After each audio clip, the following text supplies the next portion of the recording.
Okay, good afternoon, everyone. On behalf of CNR Hall of Science and Education Technology Unit, I welcome you to today's interactive lecture program in chemistry. We are having 2 lectures followed by a question and answer session after each lecture.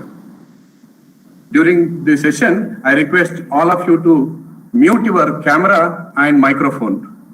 We urge you to actively participate in question and answer session, which will be at the end of each presentation.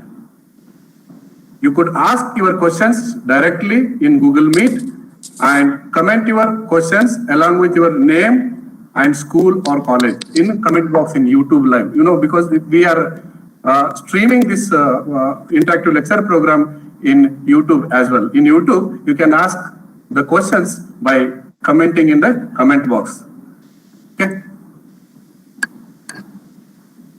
Okay. At the end of the both lecture, we will provide a link in the chat box for your feedback. And we will give the e-certificate and it will be sent to your email ID, which is provided by you. And once you fill the feedback form. Okay. For YouTube participants, please mention your name and college name in chat box once you log in YouTube. Okay, we'll take that, we'll list out the participant list and we will send the certificate to them, and even we will provide the feedback from them also. Now only you start, type your name, college, and that's it. And thank you for your all cooperation. And please unmute while, don't chat the other things instead of the questions and all. Okay. So let me begin by introducing our first speaker to you, Professor T. Govindraju. Professor T. Govindraju is Associate Professor, the New Chemistry Unit at Jawaharlal Nehru Center for Advanced Scientific Research, JNCASR, Bengaluru. He obtained his master's in Bangalore University and PhD from National Chemical Laboratory, Pune, and completed his postdoctoral research in University of Wisconsin, Madison, USA. Professor Govindraju has pursued his research in frontline areas in the field of biomimetic and chemical biology, molecular probes, Alzheimer's disease, Parkinson's disease, and silk and peptide mimetic and molecular architectonics. Professor Govindraju is the recipient of many awards and fellowships, notable among them the CDRI Award for Excellence in Drug Research in 2019.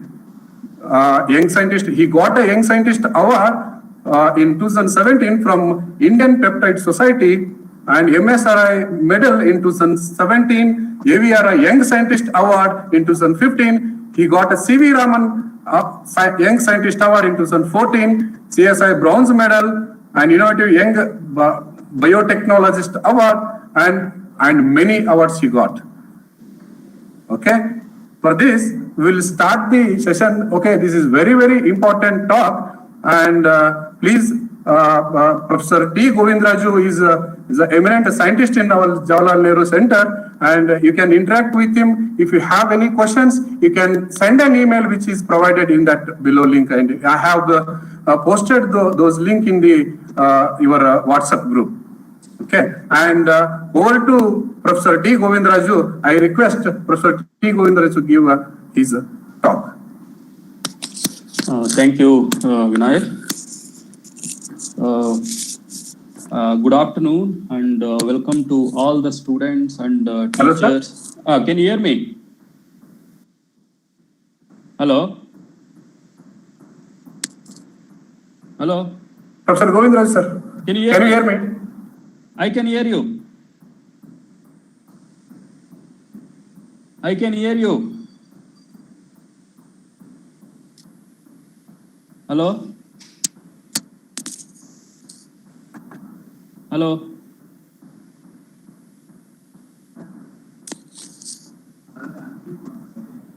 Hello. Can someone respond? Sir, ಕೇಳಿಸ್ತಾ ಇದೆ ಮಾತಾಡಿ sir. Yes, we can hear. Yeah, Okay, hearing. good. Thank you. Please go ahead, sir. Munegoda, so you be there, in case if I ask some, Okay, yeah, so good afternoon and welcome to all the teachers and students from in and around Bangalore and also other parts of Karnataka, including North Karnataka and Lakshmeshwar. So thank you for joining this program, this interactive student program in chemistry of different kind. We used to have every year this program, one-to-one program. Of course, this time also it's going to be one-to-one interactive program, but on an online platform. I'm sure we are all used to this kind of interaction now, and I'm sure you are also used to it, especially attending your classes, in the schools and colleges. If not all, at least most of you. So before I start my talk, let me thank Professor C.N.R. Rao, Dr. Mrs. Indumati Rao for being driving force at C.N.R. Rao Hall of Science and Education Technology Unit for various programs, science popularization program, and this is one such program. Today, I'm going to talk to you about chemistry of life. When I say chemistry of life, in fact, I'm going to talk to you about molecules of life. So now, when I say chemistry of life, we need to probably understand origin of it. Where is, what is the origin? So there are origin of life, or you can, in some sense, you can also say origin of chemistry. But before that, let me tell you, when I say chemistry of life, everything you hear, about life is actually chemistry. So, for instance, if you take, our own, your own body, take a human body, or for that matter, you take any organism, is probably one of the biggest chemical factory you can think of, which probably difficult to emulate or difficult to, constitute at the same time. What we know is, is like a tip of the iceberg, and we are not sure whether we will be able to understand the chemistry of life in its entirety, ever. So coming to origin, there are two schools of thoughts or thinking. One is, of course, based based on the supernatural power, or for simplicity, those who believe in God. So they believe, for example, in the Bible, it's believed that Earth was created, the entire universe was created in 6 days. The first one, first 2 days, took to, create the Earth. And the third day, all the mass, body mass, all the various vegetations and the water bodies were created on the Earth. And then comes all other celestial objects, including sun, moon, whatnot, everything. And then on the 5th day, all the organisms, creatures were created. On the 6th day, all the land animals, higher organisms, including man, was created. So all that happened in 6 days. The other school of thought is based on the scientific knowledge we have gained so far. Not like it is completely, is that we have gained, 100% of, scientific backup, but this theory is called Big Bang theory, proposed based on the scientific knowledge we have acquired or gained so far, which tells us that almost 14 to 15 billion years ago, there was a Big Bang kind of explosion, energy explosion. So don't think this explosion, don't compare this explosion to atomic bomb or something like that. So this Big Bang, in the explosion, energy was converted into a mass that, high energetic, materials which has started cooling down to form, resulted in the formation of stars, and particularly sun, our own sun, solar system. Sun was created roughly around 5 billion years ago, and the Earth was created roughly around 4.5 billion years ago as a, gold, is a globule. Okay, so it's a molten globule, and this molten globule, or like a ball, started cooling down, and then by by next 1 billion years or so, it's cooled down and then resulted in the formation of oceans, and that's where the life started forming. Of course, from our own mythology, Indian mythology or Hindu mythological perspective, you must be can also think about something similar to what I said from a biblical interpretations. What will be so that is about origin, and what is the future of the universe? What is the future of the earth? Well, as far as the biblical future, considered, are those who believe in God. So on the earth, the earth will accumulated with sin, and over a time, there will be a, kind of a doomsday, the entire to burn off this sin. And after that, this earth and universe will live on for eternity. But as for the big scientific theory, school of thought, Big Bang theory, so the roughly 15 billion years ago it was formed, and then it will start expanding, and then subsequently, probably roughly around 20 billion years from now, the entire universe will go to heat death. See, here I would like to draw your attention. If you look at the first school of thought, see, it is actually concentrated, more concentrated on the earth itself. See, the origin of, what we know, like how when a man, think about, so first earth is formed and the entire universe is followed.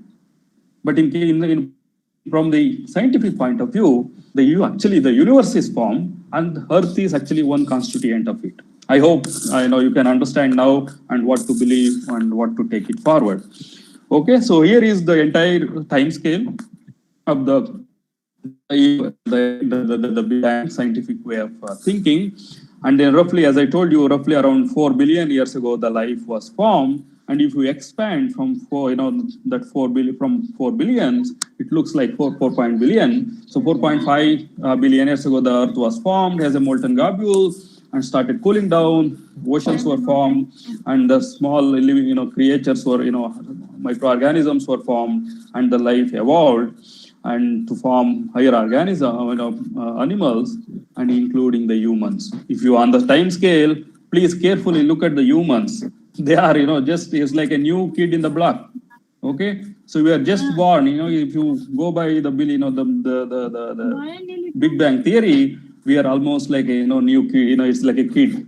It's a child, small child, just born child. Well, how about the chemistry? Well, during the Big Bang,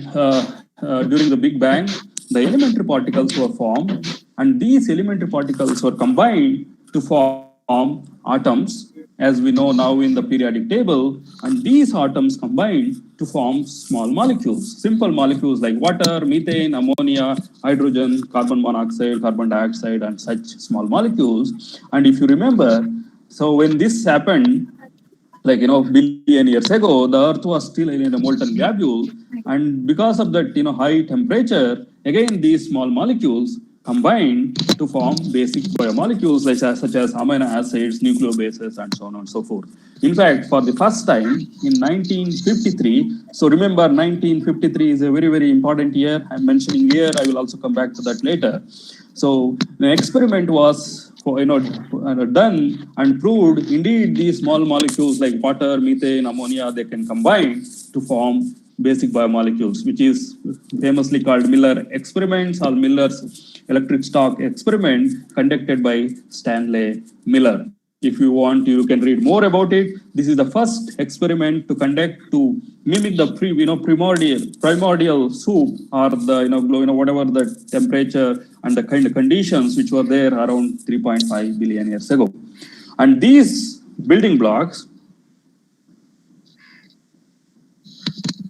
these small building blocks combined again undergo oligomerization or a polymerization to form RNA, DNA, and even protein, and together form what we call central dogma of cell, or which constitute entire life processes. I hope it's clear to you. Now, in fact, it is clearly this one slide tells you the entire life is actually a chemistry, not just entire life. This universe is actually about chemistry. Well, so just for your information, last year we celebrated International Year of Periodic Table. I'm not sure whether some of you must have already participated. In fact, Professor Rao and Madam Rao, and we all went to different parts. We celebrated this in a big way in a different parts of the country to celebrate this periodic table, because you take anything in this universe, on this earth or universe, it has to be made up of one or the other element in this periodic table.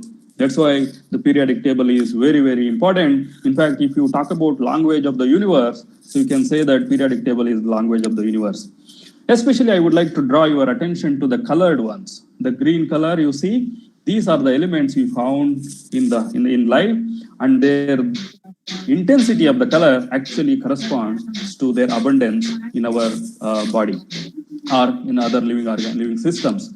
The ones which is labeled colored in yellow actually been suggested to have some role, but so far not been identified for sure they play a role in biological systems or in our life. So this is the abundance of the elements. Again, I will not go into the details, but you can see the green ones, you see those are the abundance. And luckily, hydrogen, if you see, I hope you know that hydrogen is the most abundant element in the universe. So, and so is also, is not, if not the most important, most abundant, but it has also a major role in living system as well. Okay, there is some link, looks like. Coming to molecule supply or element supply, if you take a hydrogen and carbon, they form hydrocarbons. We found hydrocarbons in our body. You just add oxygen, so that generate carbohydrates and lipids, very much part of our living system. And you add nitrogen, so that leads to more variety amino acids and proteins. And you add a sulfur and more number of amino acids and proteins. And you add a phosphorus, then comes nucleic acids, RNA and DNA. In addition to that, then you also have some small amounts of kind of iron, copper, magnesium, and so on and so forth. Considering all these, just like the periodic table of elements, now we have a periodic table of molecule building blocks of life. Of course, we cannot use periodic table, but still we can use it. So we call periodic table or a periodic table of building blocks or a molecules of life. So there are 68 molecules. Probably you may not have seen this so far, maybe first time for you. So there are 68 molecules either by themselves or combination of them. One or or two or more of them constitute almost every biomolecules in our life, in our body or in any organisms. So this periodic table of molecules of life not only tells the basic molecules, but also it tells you their spatio-temporal arrangement in the cell. For example, you take a nucleic acids, you can see that concentrated mostly in one region of a cell. We will come back to that. And if you take a glycans, carbohydrate, you can see that mostly you find them in the membrane, and so is the lipid. You find them only in the membrane, but when it comes to protein, you see them everywhere. In fact, I'll use this.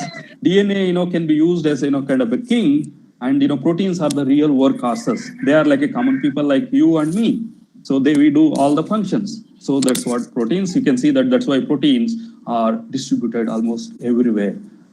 And if you combine, that's how it looks like. I hope you understand, what I mean. Now, let me demonstrate. So how chemistry is important, or how everything everything about life is actually chemistry. So let me give a very simple example. I'm sure you all know molecule soap. Soap are a molecule of soap. What is the molecule of soap? Unfortunately, I couldn't be interacting, one-to-one now, but nevertheless, the molecule of soap is actually a surfactant, and which looks something like this, and which will have a hydrophilic head group and a hydrophobic tail. I'm sure you must have heard about it. The hydrophilic head group likes to interact with water, and the hydrophobic tail, it doesn't like water at all. It's always try to be away from water. When you actually add a soap into a water, actually adding these molecules into this molecules in a surfactant into a water, then it is in a very tricky situation. It don't like water actually. Most part of the molecule doesn't like water, and then it thinks it organizes itself into a structure something like this. We call them micelles, such that it will have very, very minimal interaction. See, the entire each individual molecule is not interacting with the water, but only head group is interacting, but the entire large part of the molecule tail is actually buried inside and creating that hydrophobic packet. And this one, when you add a soap into a water, actually how soap cleans? So what is actually soap, has to clean? It has to clean grease. When we say cloth is dirty, we say actually it is, a lot of grease on the cloth. So grease is also hydrophobic. And when you add the soap into your water and also cloth into your water, this grease is also something, hydrophobic, which doesn't like water. And then it finds itself a safe place within this micellar structure, hydrophobic structure. And that's how it cleans. See, very simple mechanism. All of you know this. But now let me tell you, the same process, if not same, at least similar phenomena happens in case of life. You take a cell as a cell membrane, and this cell membrane is very, very important for its integrity. And the very cell membrane is actually very, similar to what I talked about, these micellar structures. Now you see the line. There is a very, very thin line between living and non-living thing. So what we talked about, in fact, this is not just micellar, you can also make a bilayer structure, and similar bilayer structure is actually there in the cell membrane, and which is very, very, what it cleans and, used for cleaning air, it's same thing is used by nature to keep these cells integrity and, the fundamental of all life processes. I hope you understand the importance and how nature has actually used this chemistry, between living and non-living things. I'm sure you all have come across this one where you must where you have seen your mother, your dad, your friends, or yourself must have tried while cutting onion. You literally cried. Please think about why you cried. It's all about chemistry. And I'm sure you all like vegetations, you all like greenery, you like vegetables, you like fruits, you like many other things, green, particularly you like green. Well, what is this responsible for this, greenery or green vegetables, and it's, this greenery is also responsible for photosynthesis, production of food, carbohydrates. And without that, there is no life at all. See, again, the responsible for this is chemistry. Of course, there is a lot of chemistry involved here, but to make it simple, there is a chlorophyll. And this chlorophyll is responsible for the color green color, and is also responsible for absorbing sunlight and producing the carbohydrates. See, I'm sure you must have also come across lots of fruits with different colors, and also same fruit of different color. For example, you consider tomatoes. What you see here, you have varied color from red to green, orange, and you have also a carrot which is kind of orange red color. Why they are so? Well, they have because of chemistry involved in them. You can say they have this lycopene and beta carotene. And here I would like to emphasize these colors not just for kind of cool off your eyes, but they have a very, very definitive functions. Without those functions, there is no life on this earth, and we don't exist. And when you study chemistry, I'm sure most of you are in 9th, 10th, and probably 11th standard. And when you study chemistry, it actually starts with matter. Matter is anything that takes mass, that has mass and takes space. And you have studied atoms, you have studied elements, and these elements combine to form a molecules. Well, you all know, information is just a kind of a refreshing your mind, refreshing you. I will not go into the details, except to say that the elements forms a molecules. That's what we are talking about, molecules of life or elements of life. When they form molecules, actually we talk about chemical bonds. Chemical bonds are very, very important. Usually when we say chemical bonds, we draw a line. For example, carbon-carbon bond, we draw a line. Please remember, so there is no such bonds between two atoms. there is no line, there is no string, attached between the two these two atoms, for example, carbon-carbon bond, but it is actually all about energy. Please, when you think about chemical bond, please think about energy, energy. Okay, so there is no such thing as a kind of a line, but it is energy. The bond line we draw is only for our kind of a understanding. So there are two kinds of bonds. There are weak bonds and there are strong bonds. So the weak bonds include hydrogen bonds, hydrophobic and hydrophilic interactions. Hydrophobic and hydrophilic interactions I already mentioned to you. And when it comes to hydrogen bonds, this is a weak attractive interaction between oxygen atom in a water molecule and partial negative charge on the oxygen and partial positive charge on the hydrogen, a weak interaction. It is not actually a kind of real bond, but still there is an attractive interaction that is called weak interaction. And there are strong bonds, which include carbon-carbon bond, carbon-carbon double bond, carbon-carbon triple bond, and so on and so forth. But let me tell you, while strong covalent bonds are very, very important, the weak bonds, which I mentioned, I will tell you how weak they are. So these weak bonds are the ones which define life. If there are no weak bonds, there is no life. Please believe and remember, if there are no weak bonds, there is no life on this earth. Now, as I mentioned, chemical bond means chemical energy. So let us come, so to understand the chemical bond and to understand the chemical, weak and strong bonds, we need to, look them, from the angle of energy. For example, if you take a glucose and, and it gets digested, so it releases around 100 kilocalorie per mole. And if you break a carbon-carbon bond, it releases 90 kilocalorie per mole. But the weak bonds I'm talking about, like hydrogen bond, van der Waals interactions and all, you see orders of magnitude, they're lower than the actually carbon-carbon bond. See, this is just 0.1, 1 kilocalorie per mole and 3 kilocalorie per mole. And in fact, to make it more comfortable for you, see, when I say the weak bond, you all must be sitting, in your school or in your home, at your home or somewhere. So there is a room temperature, and room temperature has some energy, but that has no much influence on you. And these weak interactions I'm talking about is actually very much similar to room temperature. Now, there is a question, probably you must be started thinking, why I am telling actually these weak interactions are responsible for life. They are so weak. Indeed, they are weak when you take them individually, but when they come together in numbers, they become strong. I'm sure you must have heard about unity is strength, right?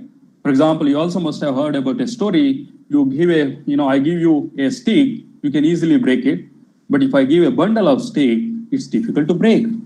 Precisely, that's what happens in this case of weak, weak interactions. And that's why these hydrogen bonding and various weak interactions, they come together in numbers and, and respond and build the life, what we see on this earth. I hope it's a very, very important concept. I hope it's clear to you.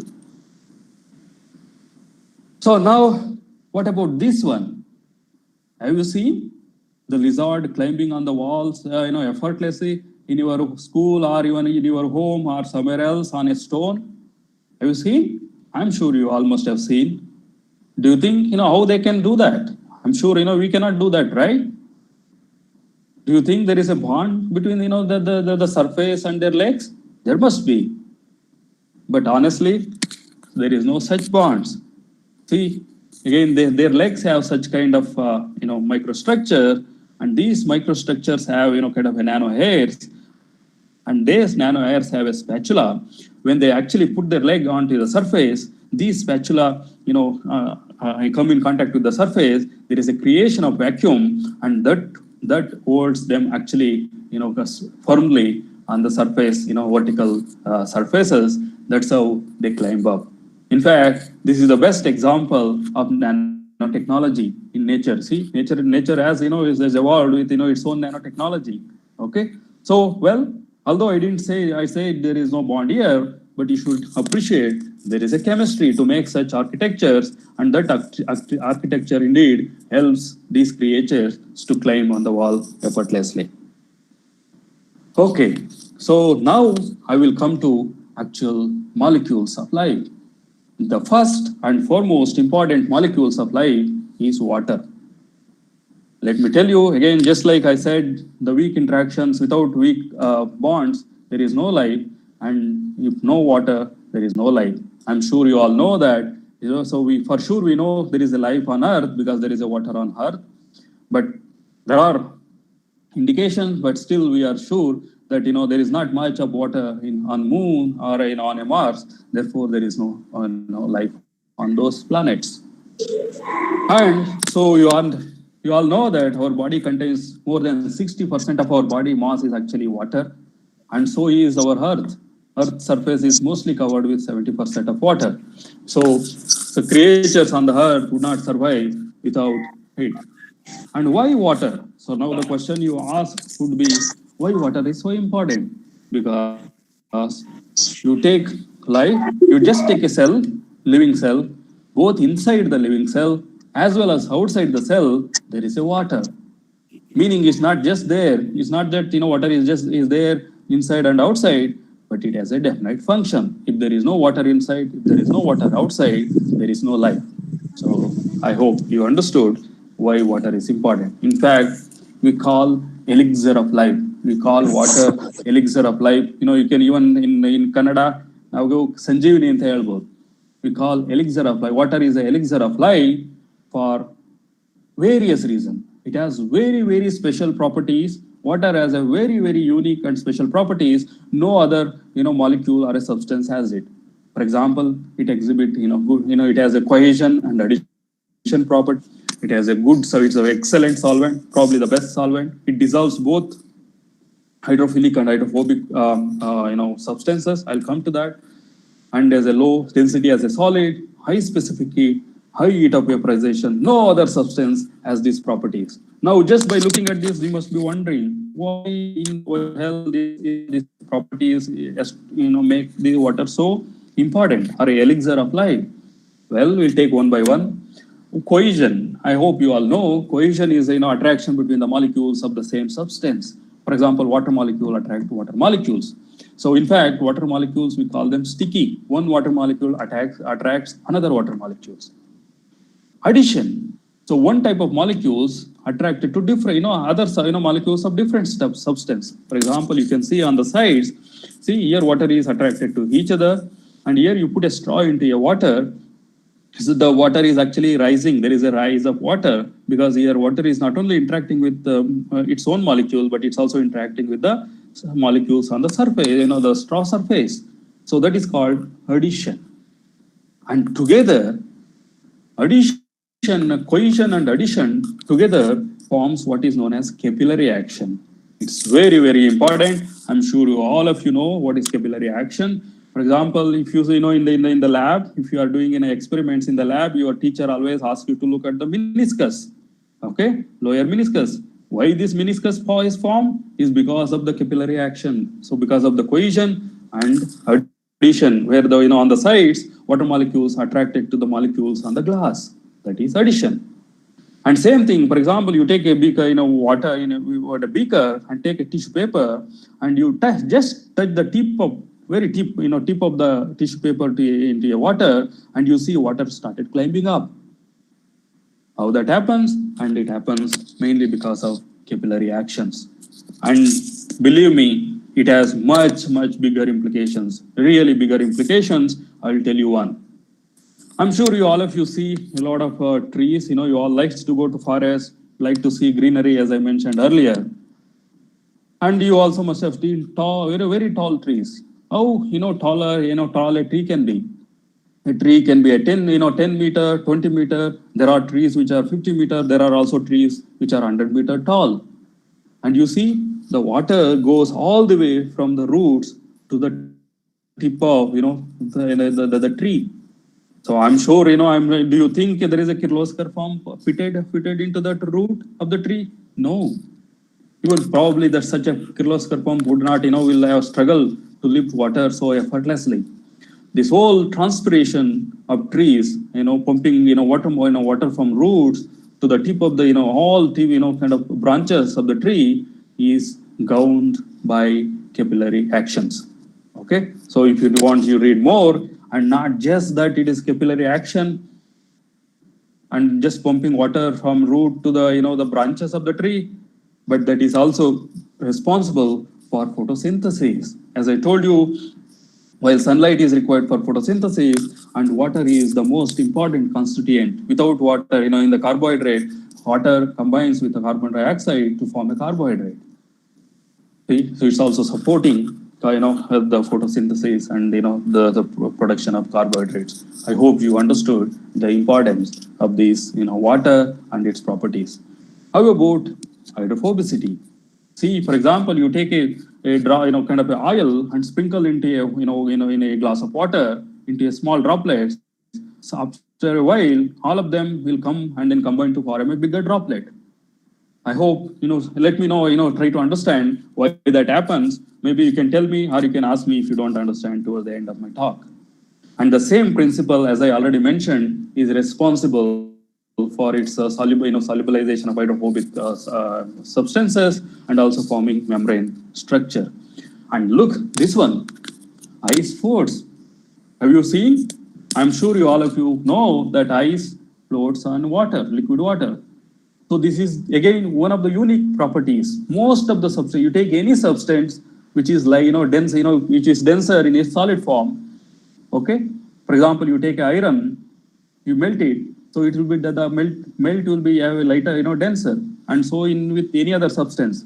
But water is the only exception where solid is actually more denser than the liquid form, and it has a huge implications. Again, this is let me emphasize. If that is not the case, if not for this unique property, there would not have been a life on this earth. Think about why is that. It's very, very important. It would have disturbed the entire ecosystem, especially aquatic system. And specific heat. See, water takes very long time to heat it up, to boil. And at the same time, it takes also very long time to cool it down. That's why it has a very high specific heat. Why it is so important? Because this is how the very property is actually moderate temperature on the earth. See, the temperature doesn't fluctuate on the earth very randomly. Of course, don't think about the global warming and all here. See, for example, the temperature is, the temperature is very, very constant, on the earth. So it will not fluctuate. For example, now 20 degree and after 1 hour 30 degree or another after 2 hours 40 degrees. No, it doesn't fluctuate. So the moderate temperature is moderated by water and especially its property specific heat. This is very, very important for life. So there are many other properties of water makes it so important. I hope you understood the importance of water and it's why one would call it as elixir or a sanjeevani of life. Now let me take you through other molecules of life, mostly carbon compounds. We have carbohydrates, which is the source of energy and also structural materials, constitutes around 77% of our body. Lipids, which also stores energy and integral part of membrane structures, which can constitute from anywhere from 7 to 17% of the body weight. And proteins, as I already told you, they are the real workhorses, like laborers, like a common people. So they are responsible for structure. They are also responsible for all other activities of our body. So that's why they constitute around 50 to 60% of our body weight.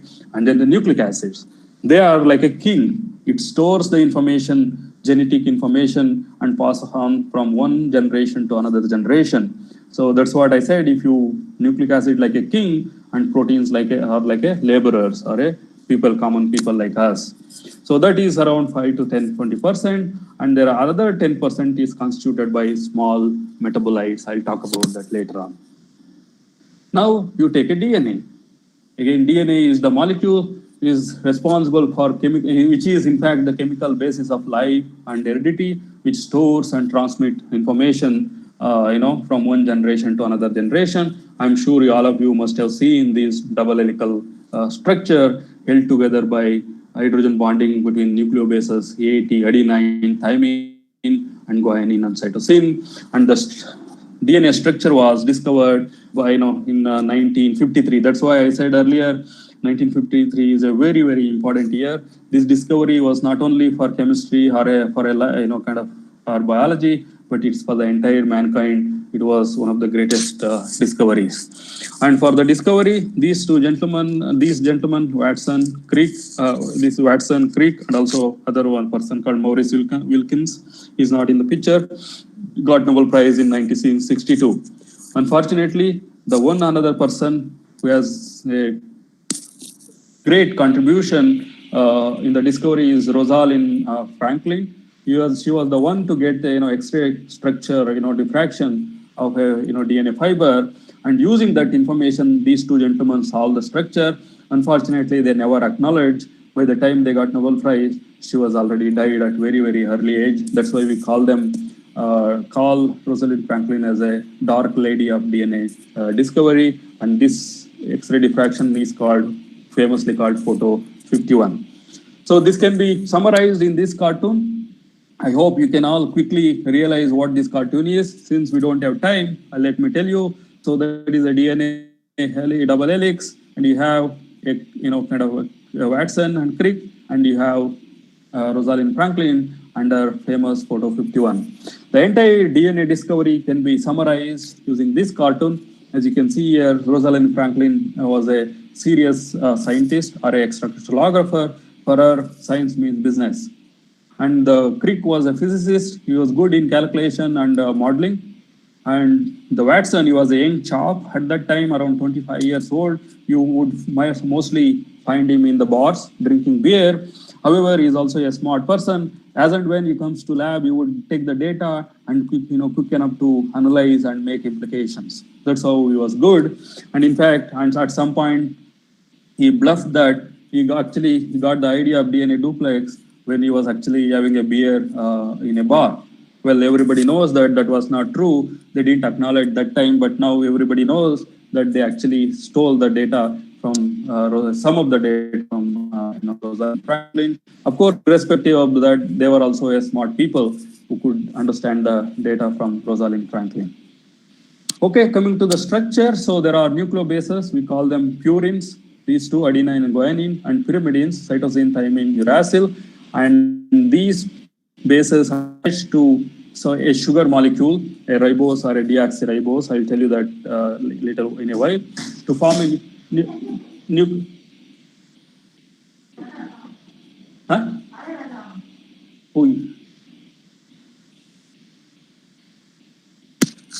I'm sorry, there is a disturbance. So this sugar and base combine to form a nucleoside, and if you add a phosphate, that leads to formation of nucleotide. So this nucleotide is the basic building block of DNA or RNA, which undergo polymerization to form a nucleotide, a single-stranded form in case of RNA, and two strands come together to form DNA duplex.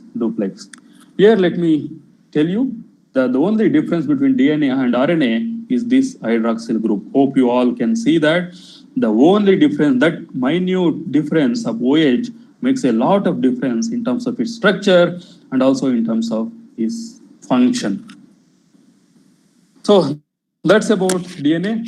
And coming to RNA, while RNA, as I told you, because of that hydroxyl group, it doesn't take that ordered double helical structure. However, it can form a variety of three-dimensional structures from, for example, in case we have mRNA, tRNA, or RNA. So you can have tRNA in T-shaped RNA. It can also, RNA can take also forms a kind of loops, hairpins, variety of structures. And rRNA is the one which is also a factory, protein factory, or the place where the proteins are synthesized. Now coming to information. If you remember, we talked about, DNA stores information and transform from one generation to another generation. How all this happen? Well, the information flow is from DNA to RNA to protein. and DNA can make itself we call replication, can transcribe to form a mRNA, how the information is, what information is coded in DNA is transformed to mRNA, and which subsequently translate to a protein. So the entire process we call as a central dogma of cell, where the information flows from DNA to RNA to protein. And precisely, so each, for example, 3 letters codes, for example, 3 subsequent A, adenine, thymine, guanine, or 3 of such letters together, we call them code. Each 3 digit, sequence of these 3 nucleotides or nucleobases corresponds to 1 amino acids. There can be many codes for the same amino acids, and that's how the 20 amino acids, 4 nucleobases can actually transform to 20 different amino acids, and these 20 amino acids can combine in various permutations and combination to produce hundreds of proteins in our body. Well, if you remember, I told you DNA forms a double helix. However, don't be under the impression that it just sits there as a double helix, but it sits in the nucleus of the cell in a very, very compact manner, uncomplicated manner. We call them in the chromosomes, where the DNA is wrapped around DNA called histones and very, very compactly arranged here. And this portion of this DNA can code for a protein, and this portion we call them genes. Okay, please remember genes, and earlier I said code. Code is the 3-letter code of nucleobase. It codes for 1 amino acid, but the entire gene, it may be 100 code, 100 nucleotides can code for a protein. So in a way, so DNA codes to protein, and DNA, protein, and together other biomolecules, it forms a cell. Cell forms a colony of cells, forms an organ, and organ put together forms an organisms, for example, human. Now, I hope you all know that there are trillions of cells in our body. Each cell will have 46 human chromosome, or around 3.2 into 2 billion DNA units. There are more than thousands of genes and almost 100,000 of proteins coded by these genes. So this is very, very important. Here, let me give you one simple problem. See, the DNA is a structure, is a DNA duplex. So in each cell each cell in our body has a 2 meters of DNA. Please note down, each cell in our body has a 2 meter of DNA, 2 meter of DNA. And if you consider this DNA as a cylinder, so the diameter of the cylinder is 2 nanometer. Our thickness of the DNA is 2 nanometer. And now you calculate, so usually cells will be around 10 micron size or micrometer, 10 micrometer, 10 into 10 to the power of minus 5 meter. That is the size of a cell. And now I told you the DNA dimensions, 2 meter, and its thickness is 2 nanometer. And now you calculate how much volume it can take inside a cell. Okay, calculate and tell me, or you can tell your teachers how much volume it can take. And now with that, you will understand the cellular structure mathematically. Okay, so although the DNA was discovered in 1953, we were not sure of the actual sequence of the actual sequence of the gene in any organisms, or even including humans. But subsequently, scientists started sequencing these genomes, genome of various organisms, and particularly humans. In between 2000 and 2003, the complete human genome sequencing was completed by 2 agencies, and so since then we know complete human genome sequence. In fact, you can get your own genome sequenced, and you can keep it as an ID, because this is something I'm not going to talk about it, which can serve as a personalized medicine sometime near future. Just like you have ID card of your college, you can also have your gene identity card, and when you go to a hospital or somewhere, probably they may ask for it sometime maybe 10 years, 5 years, 10 years from now. That is already happening elsewhere, and probably some places in India as well. To tell you the the amount, I mean, the DNA sequence, the information hold, you hold in each cell. So here is the comparison. If you take a virus genome, I mean, this is the time we all talk about virus, coronavirus, this virus, that virus, so many virus. If you take a viral genome, it will have 100 nucleobases. Okay, just 100 nucleobases. You can type them A, G, C, T, like that. You can type them in one page. But if you have to type similarly and store human genome, you need 300 books, each of 1,000 pages. Please remember, you need 300 books, each of 1,000 pages. Okay, so that is the data we are talking about, human data. Of course, there are many implications to this. I will not go into the details. Let me tell you that most of us have this, genome, more similar, genome. For example, you talk about, you, your friend, myself, anybody, almost our gene is identical. Why? For only our cell. You just take butterfly and a larvae, they have almost 100% same genome, same DNA. Now the question is, why we all look different? See, in our case, almost same, but maybe there is a 0.1% difference. But if you consider butterfly and larvae, the difference is almost, there is no difference at all. They have same DNA. Still, they look very different. Why it is so? It's not a very, you all must be very curious to know that, right? Well, that is because what is known as one genome, different proteome. Meaning, so the same gene, for example, we have 25,000 genes, but that can translate to more than 100,000, proteins. So that is usually, there is a diversity in terms of proteome. Same gene can actually give rise to different proteins. And these proteins can further undergo various chemicals and structural modifications to induce that diversity. If you are different from your friend, your brother, you behave very different from your brother, your friend, or somebody else, it's all because of the diversity in the proteins. Well, the genome is very, very important. Genes are important, but you must also know that the proteome is, the proteins, if you remember, I mentioned protein does all the functions in our body. So that's why the diversity, what we see, is actually arises from the protein level, so not at the gene level. Of course, there will be some links, but most of the differences arises from protein level.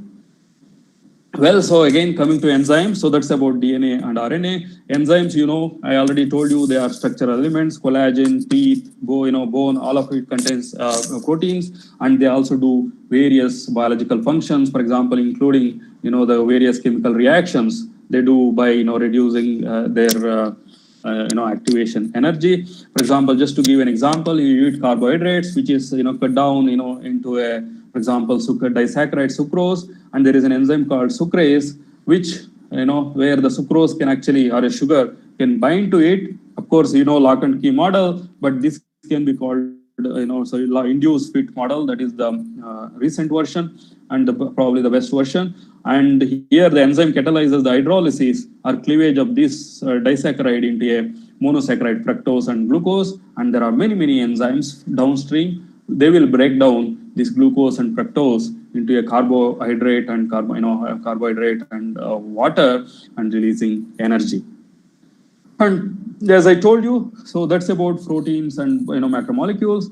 And I already mentioned there are small molecules. For example, if you take a monomeric units of DNA, that is nucleotides, they, whether it's a ATP, cyclic AMP, coenzyme A, each have their, several, this is an enzyme, the coenzyme, they have each have, its own functions in our body. For instance, ATP, which is considered as biological currency, which is we need this for, everything. So where adenosine triphosphate is formed from adenosine diphosphate when there is a cellular respiration, when we eat food and which hydrolyzed into a H2O and carbon dioxide, energy is released and that energy is used to form adenosine triphosphate. And this adenosine triphosphate is hydrolyzed to ATP, releasing energy, and we can use that energy for function. Whether you are listening to my talk, if you are listening to my talk, you are already consuming this ATP. If you do some function, you will consume certain ATP. So you need that. Is a regular cycle. It's very, very important. I hope you also know the source of entire energy is actually a sun. Okay, in the food cycle, I'm sure you all read it, where the solar energy is converted into a carbohydrate. Of course, combining hydrogen, water, and carbon dioxide by plants. Plants are the food source for animals, and of course, man eats everything. He eats plants, he eats animal. I don't know any other, anything which is not, consumed by man. So he eats everything. Okay, so I think I need to speed up now. So I already mentioned many times. So photosynthesis, carbon dioxide combined with water, it's using sunlight to produce, carbohydrates. And the same thing when you do, work. So you break this carbohydrate into carbon dioxide and hydrogen, water, producing energy, and that is used, that is especially in the cellular respiration. And there are other small molecules, steroids. I'm sure you all know testosterone, estrogen. So these are the one called sex hormones. So male sex hormone and female sex hormone. That's how these are the hormones responsible for differentiation from men and women. And then there is a molecule called cholesterol. Who don't know cholesterol? Even those who have not read about it, they will know cholesterol. Cholesterol is a bad guy in our society. Unfortunately, please remember, cholesterol is not a bad guy. In fact, cholesterol, is a very, very important part of our, body system. So even you think about testosterone, estrogen, or many other molecules, many other biomolecules which are responsible, which are important in our body, are produced from cholesterol.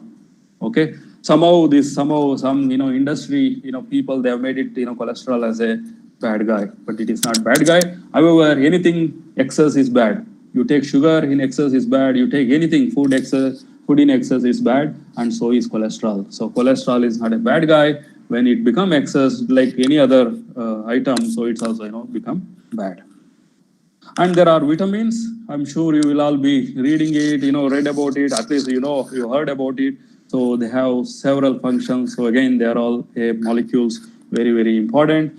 And there are molecules. If you are communicating, if you are listening to my talk, if you are trying, memorizing something, or if you are remembering something, if you are correlating my talk with what you know before, or or vice versa, are you going to store this information in your in your brain for future? Anything happening in your brain, it's because of these small molecules.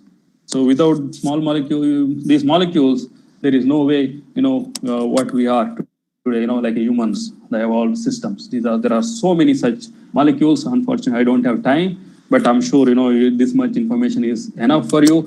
We call them as neurotransmitters.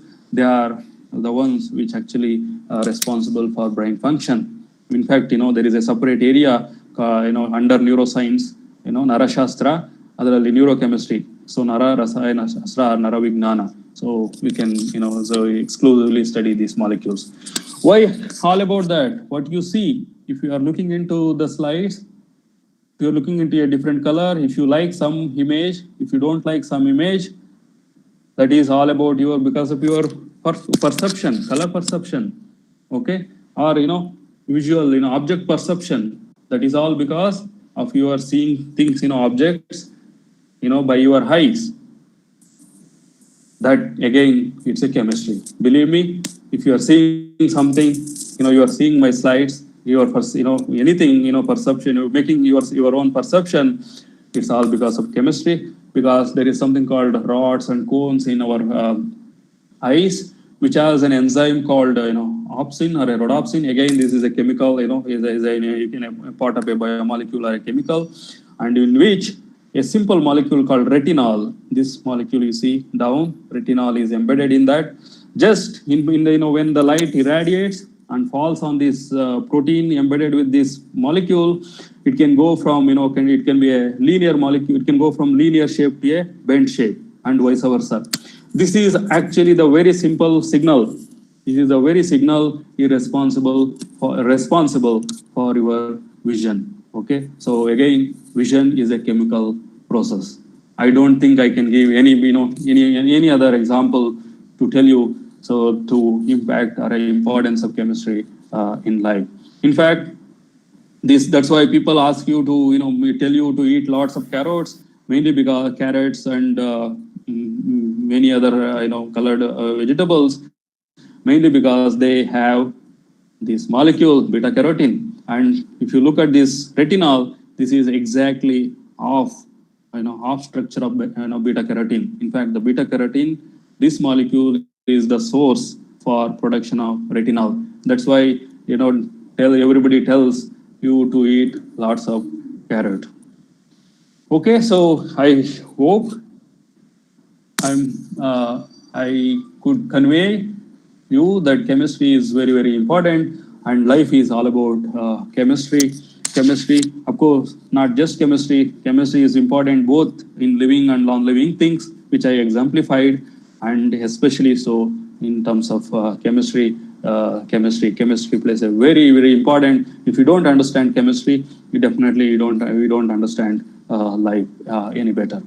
So with that, I will stop here. I will be happy to answer your queries. So please, type in your questions on the chat box along with your name, so that I will go one by one. Thank you.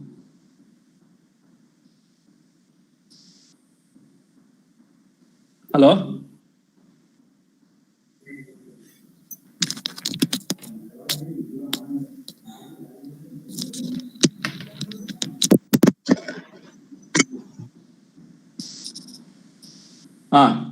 So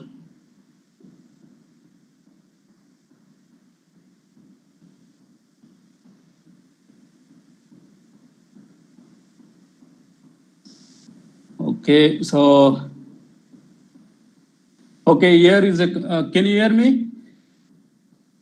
Hello? Yes, sir. Okay. Yes, sir. Yes, sir. Very good. Okay. Keep it muted yourself. Please, be muted. I will read out your name and also question and answer. Okay. Otherwise, there will be a lot of disturbance. Okay. So here is a question from G. Venkatesh from East West College Yes, of sir. Engineering. And the question is, living things are gifted by God. They convert food and water energy into mechanical energy. I request you to comment on this. Well, that's what I started my talk beginning with two schools of thoughts. Okay. One is believing in supernatural power, God. The other one is scientific ways.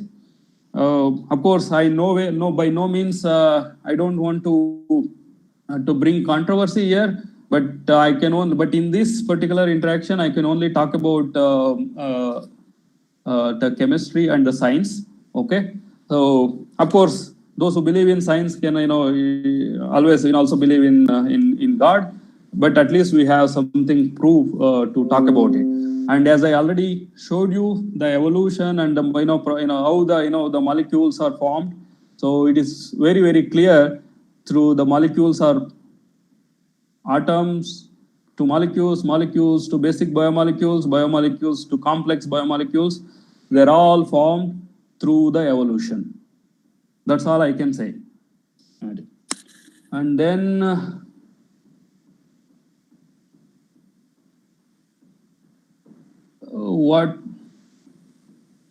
question, what makes onion to get tears from eyes? I thought you will answer me, you'll give answer to me. Okay, so you are asking me, so let me tell you. So onions as a sulfur compounds, when you cut open, so they are kind of they kind of vaporize and then gets into your eyes, and they react with water in the eyes and then convert into acid, sulfuric acid. Okay, so I'm sure you all know acids, as a irritating effect, right? That's why they start irritating in your eyes and you start crying. Do you know how to avoid it? Well, if you want to avoid it, you just cut the onions and immediately put into water, or you freeze them and then cut. Okay, so that these sulfur compounds either they will dissolve in water and go away, or if you froze them, then when you are cutting, they are still frozen. They will not evaporate and gets into your eyes. Okay. And Gahan MR from Shastri PU College, Rajajinagar. What are some major challenges faced by biochemists of today in creating artificial life? Again, a very good question. So he is talking about creating artificial life. In fact, I give different talks, different talks, wherein I cover lots of information on artificial life. So there are efforts to create artificial life. As I told you, a life itself, I told you our human body is like a biggest chemical factory. For that matter, even cell itself is a biggest chemical factory, which is very, very difficult because this, they are all in a micro and nano scale, and we have not understood properly how, we have understood, but many things are still not understood. So we are working towards understanding various biochemical processes, and there are also attempts creating artificial life. There are partial success, but there is no full success. Okay, so for the sake of time, I will not dwell more into this, but there is a partial success, but there are no full success in creating artificial life. Okay, and yeah, so fine.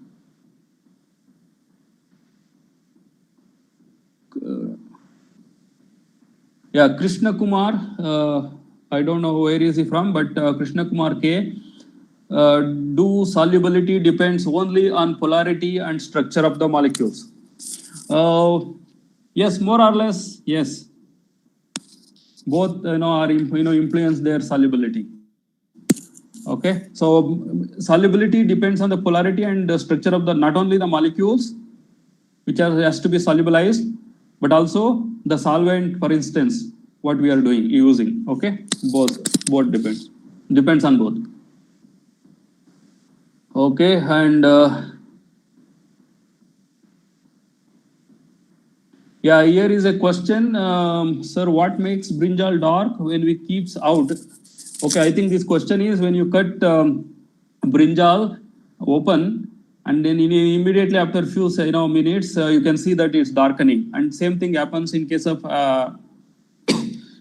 orange as well. Sorry, apple. Okay, so it's just that when you cut open, some of the molecules get oxidized, and that leads to darkening or becoming gray color.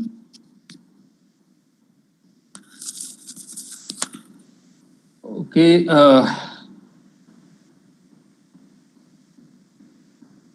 Here is a question about who discovered RNA. So RNA is not discovery of RNA is not just specific to one person. There are many people involved. Is a collective effort followed by, because the structure of DNA was much more simpler than RNA. So, but many things came later on, by efforts of many people. And Tarun K says, in what form the information of heredity is stored in DNA? So here the information is stored in the form of nucleobases. As I told you, DNA is held together by hydrogen bonding between the nucleobases AT and GC. So that is the information storage and their sequence, like AT, GC, how the sequence is organized. That is itself is a information. And Lipika Manohar, what makes apple get brown when exposed to air from long time? I think I already answered this question. From JNV what is it? Bangalore or Bangalore? Skanda Raghavendra, sir, you said that DNA is 2 meters. How are they embedded in our body? So it's a good question, but you have not answered. So I told you 2 meter in not enter, it's in a single cell. Okay, imagine, in a single cell of each, you have you have trillions of cells in your body, but each cell has 2 meters. Okay, so that's precisely, that was my question. Okay, if you calculate the volume this 2 meters DNA can take, you will get the answer. Okay, so please do calculate and discuss with your teacher or else I can give you the answer as well, but it will be a good, exercise for you. Okay.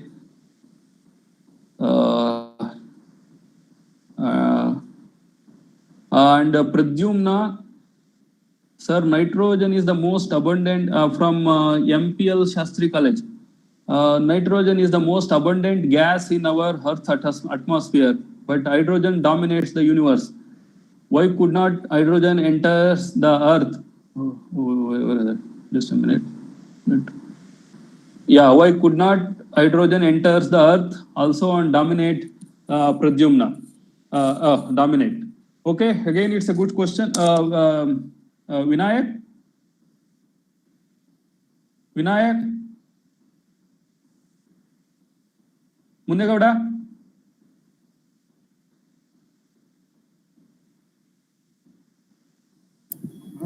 Yeah, Sir, I may ಹೇಳಿ, have to, ನನಗೆ ಯಾವಾಗ stop ಮಾಡ್ಬೇಕು ಅಂತ ಹೇಳಿ ಅಂದ ಅವ್ರಿಗೆ ಹೇಳಿ ಅವ್ರು another 5 minutes, sir. 5 minutes, sir. Actually, we have some questions from the YouTube. Then people. I have to stop here because then you have to Yeah. tell me the question there.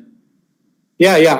I'll ask the question, sir. Yeah, I will stop in next 2 minutes. I will answer here, and then another 3 minutes we will give to YouTube attenders. Okay, sir. Yeah. So, but however, you see, remains. So the good question: why hydrogen doesn't enter our atmosphere? Well, I hope you all know that hydrogen. When I say hydrogen, that is also a mass, and mass is governed by our gravity.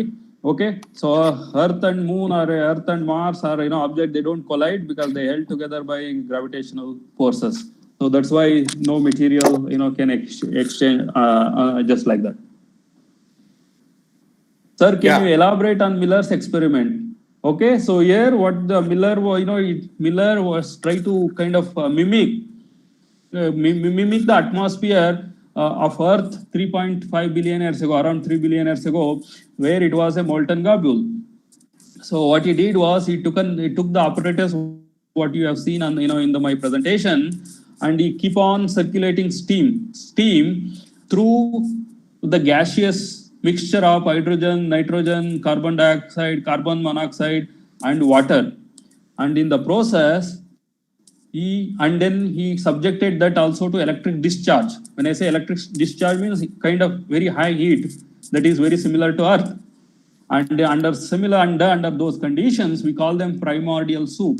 The condition, in the acids like glycine, beta glycine, alpha glycine, aspartic acid, and so on and so forth, that for the very, very first time gave a scientific evidence that indeed these biomolecules are produced, that way. Sir? Do plants have a DNA? Yes, they have a DNA. Can water stay liquid below 0 degrees Celsius? Yes, water actually forms ice at 4 degree. Okay, it can form stay liquid below 4 degree, and also can vary depending on the pressure. That is, I think, question from Tejaswini Gondi from School Chandan. Yes, answer is yes. And plants have yes. I think probably I have to move quickly to take some questions from other possible. Here is a question from VVSPU College. Genetic engineering, would it possible to remove all hereditary diseases and mutations from humans? In principle, answer is yes. So there are attempts being made on various genetic engineering approaches. How is neurochemistry is useful? Well, I think it's very, very neuroscience is the hard subject now. So, for example, just like the brain, human brain is the least understood organ, and if you want to understand human organ, I think, and human behavior, the only way to understand is understanding its chemistry, and neurochemistry makes sense. So, I think the question is, Vinayak, you tell me when I have to take the question. Yes, sir. I'll keep answering, you stop me anytime. Yes, sir. So why glucose is D plus? Well, this is based on a relative stereochemistry. basically, I think you will hear more. You can, I hope you will understand this topic in my next talk from my colleague, because this is based on a relative stereochemistry. So the D-glucose can be synthesized from glycerol, D-glycerol. That's why it is called D-glucose. In other words, most that is naturally available. All amino acids are L stereochemistry. I hope you will understand more in the next talk from my colleague. Hello. And, Hello, sir. One question from YouTube. Okay. And how do cells make accurate copy of DNA? It is from Fakiresh from School Chandan, sir. Okay. Pakiresh from School Chandan, very good question. How cells make DNA? Okay, so the DNA is actually, so the cells divide and makes a daughter cells. Okay, that's how the division, is called cell division. And within the cell, so we call them as a templated synthesis. You have a DNA duplex, so there are enzymes. It opens up, and then each strand acts as a template, and new nucleus, these monomers will be brought in. There are enzymes, and then added onto them to produce two daughter DNAs. This is called replication. So DNA synthesized, one DNA synthesized into two sister DNA during cell division. Okay, I hope I answered your question. Okay, sir. Pakiresh, next. Thank you, sir. It's running out of time, and we have next session also.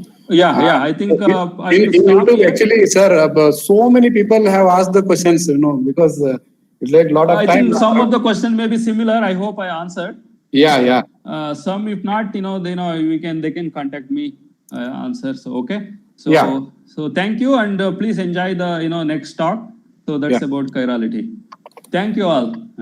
Okay, sir. Thank you very much, sir. Dear students, and we have next session by Professor Sridhar Rajaram. And let me, now we'll start the second session by introducing our next speaker, Professor Sridhar Rajaram. Professor Sridhar Rajaram is Associate Professor. He is Associate Professor.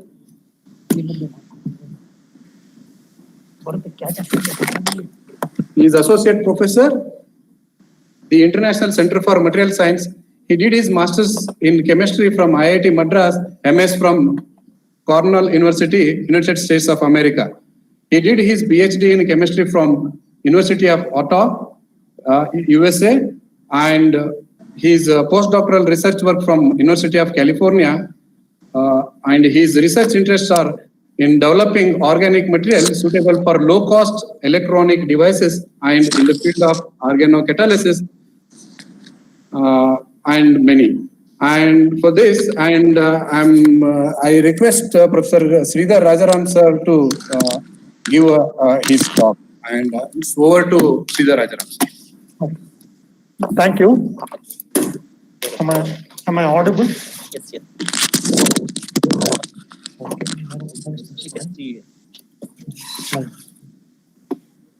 I'll share it.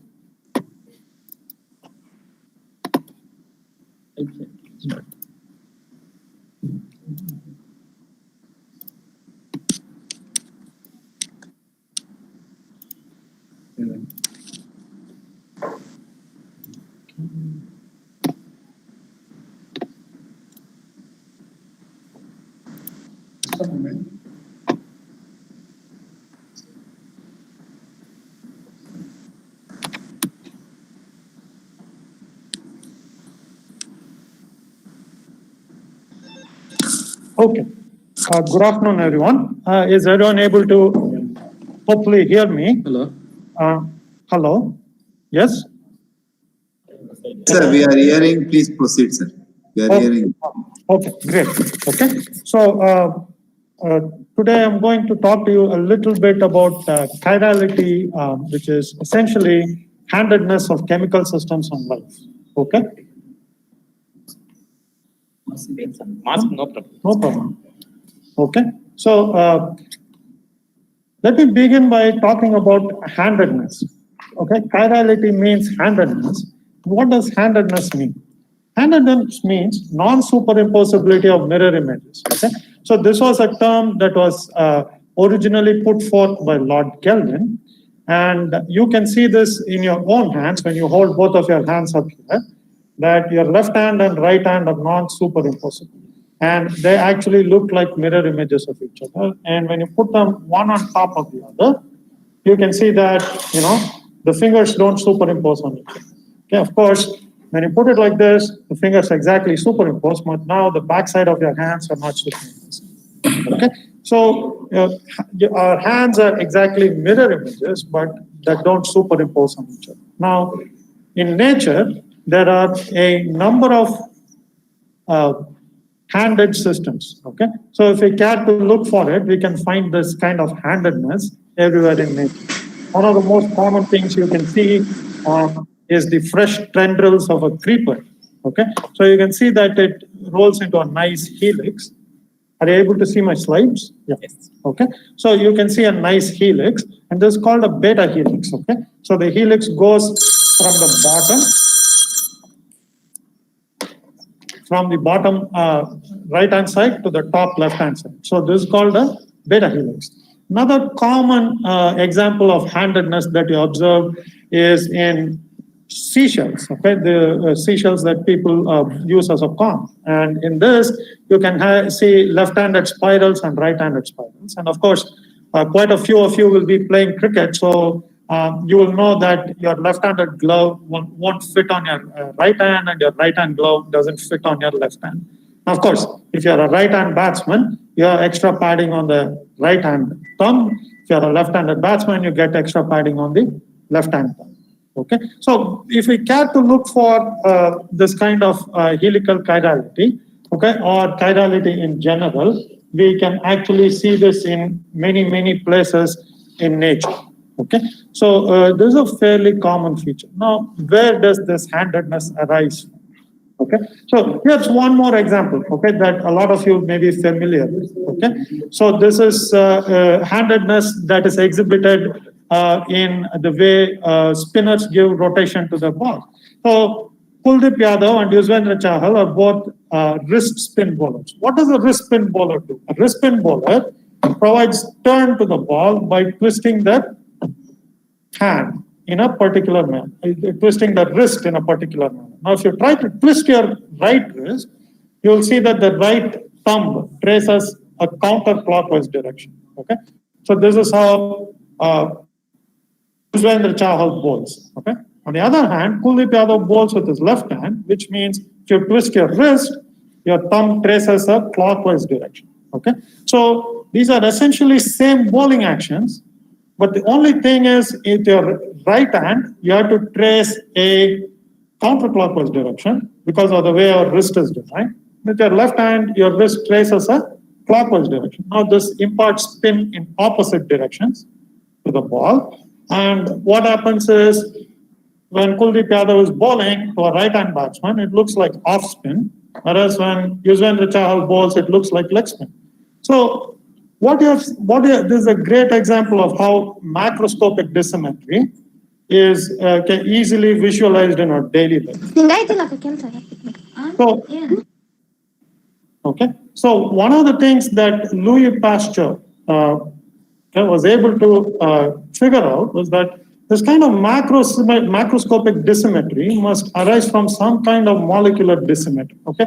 So Louis Pasteur couldn't completely figure out the mechanism, but he was completely correct in that this macroscopic dissymmetry that you see, for example, in the previous slide with the shells or with these tendrils is, a consequence of molecular dissymmetry. Okay, so what is this molecular dissymmetry and how did people start studying this? So to understand this, let's go back a little bit in history. Okay. So the first thing that you need to understand is there is something called polarization of light. Okay, so if you look at a normal normal beam of light, the beam of light has an oscillating electric field and a magnetic field, and the magnetic field and electric field are perpendicular to each other. but there is no particular direction in which these are oscillating. Now, there is something called a polarizer, which will let through oscillations only in one direction. Okay, so that if we have incident light, how do I use the pointer? How can I use the pointer?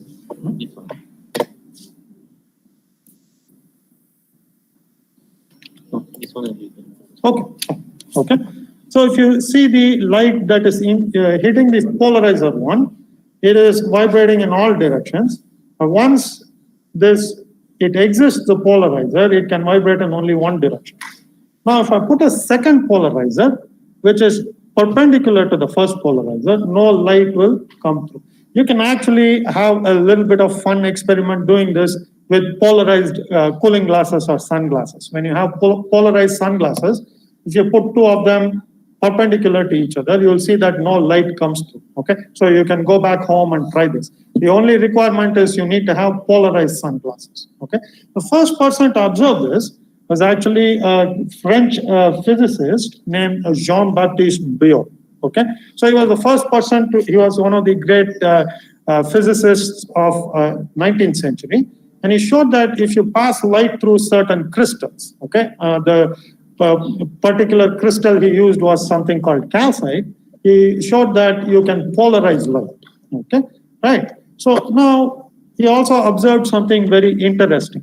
Okay, so let's say I have a source of light, I pass it through a polarizer, and then I have a sample tube filled with some liquid.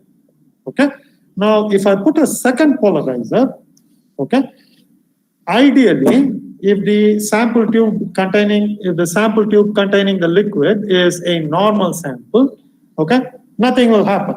Okay, but what he found was if I fill this with certain compounds, okay, it turns out that my plane of polarization is rotated.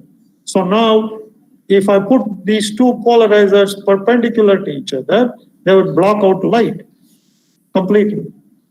But if I put something optically active in between, these no longer have to be perpendicular to each other, but have to be at a particular angle different from 90 degrees. Why does this happen?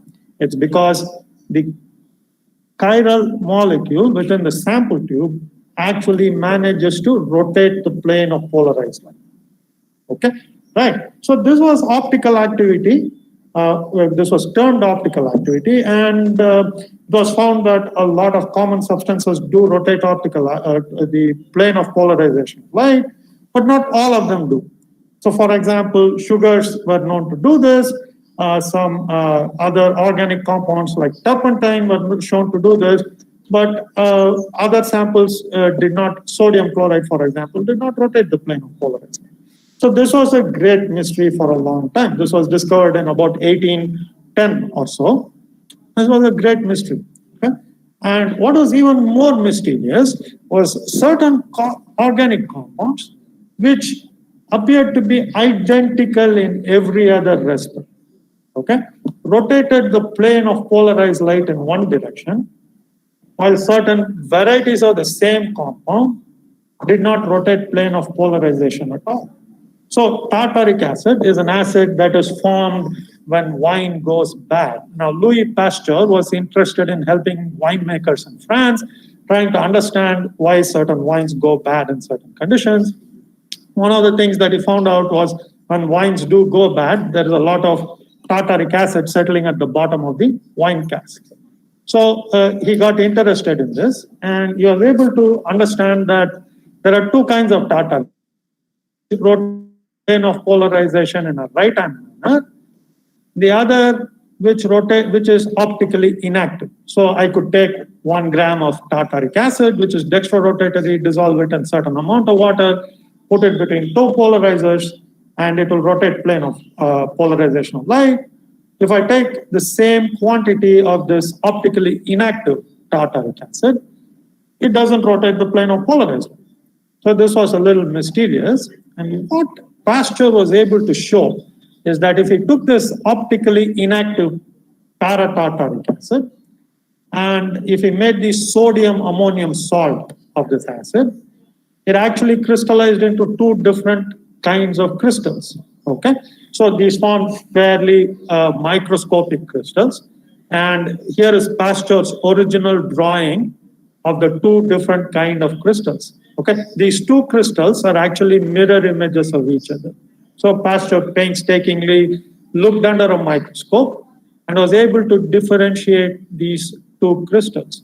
Okay, just like picking apart two sets of gloves, like picking apart a right-handed glove and a left-handed glove from a bunch of gloves. Pasteur was able to separate these two crystals. Now, he was really good at drawing shapes of crystals here, and you can see that, these are perfect mirror images of each other. But in actual crystal, when you actually look at it under a microscope, they look somewhat like this. It's very hard to differentiate these two. Okay, so it requires a lot of patient work. And if I want to see optical rotation, that is optical activity, I need to have a substantial amount of this material dissolved in my solvent, which means Pasteur had to actually separate crystals like this, a large number of crystals like this.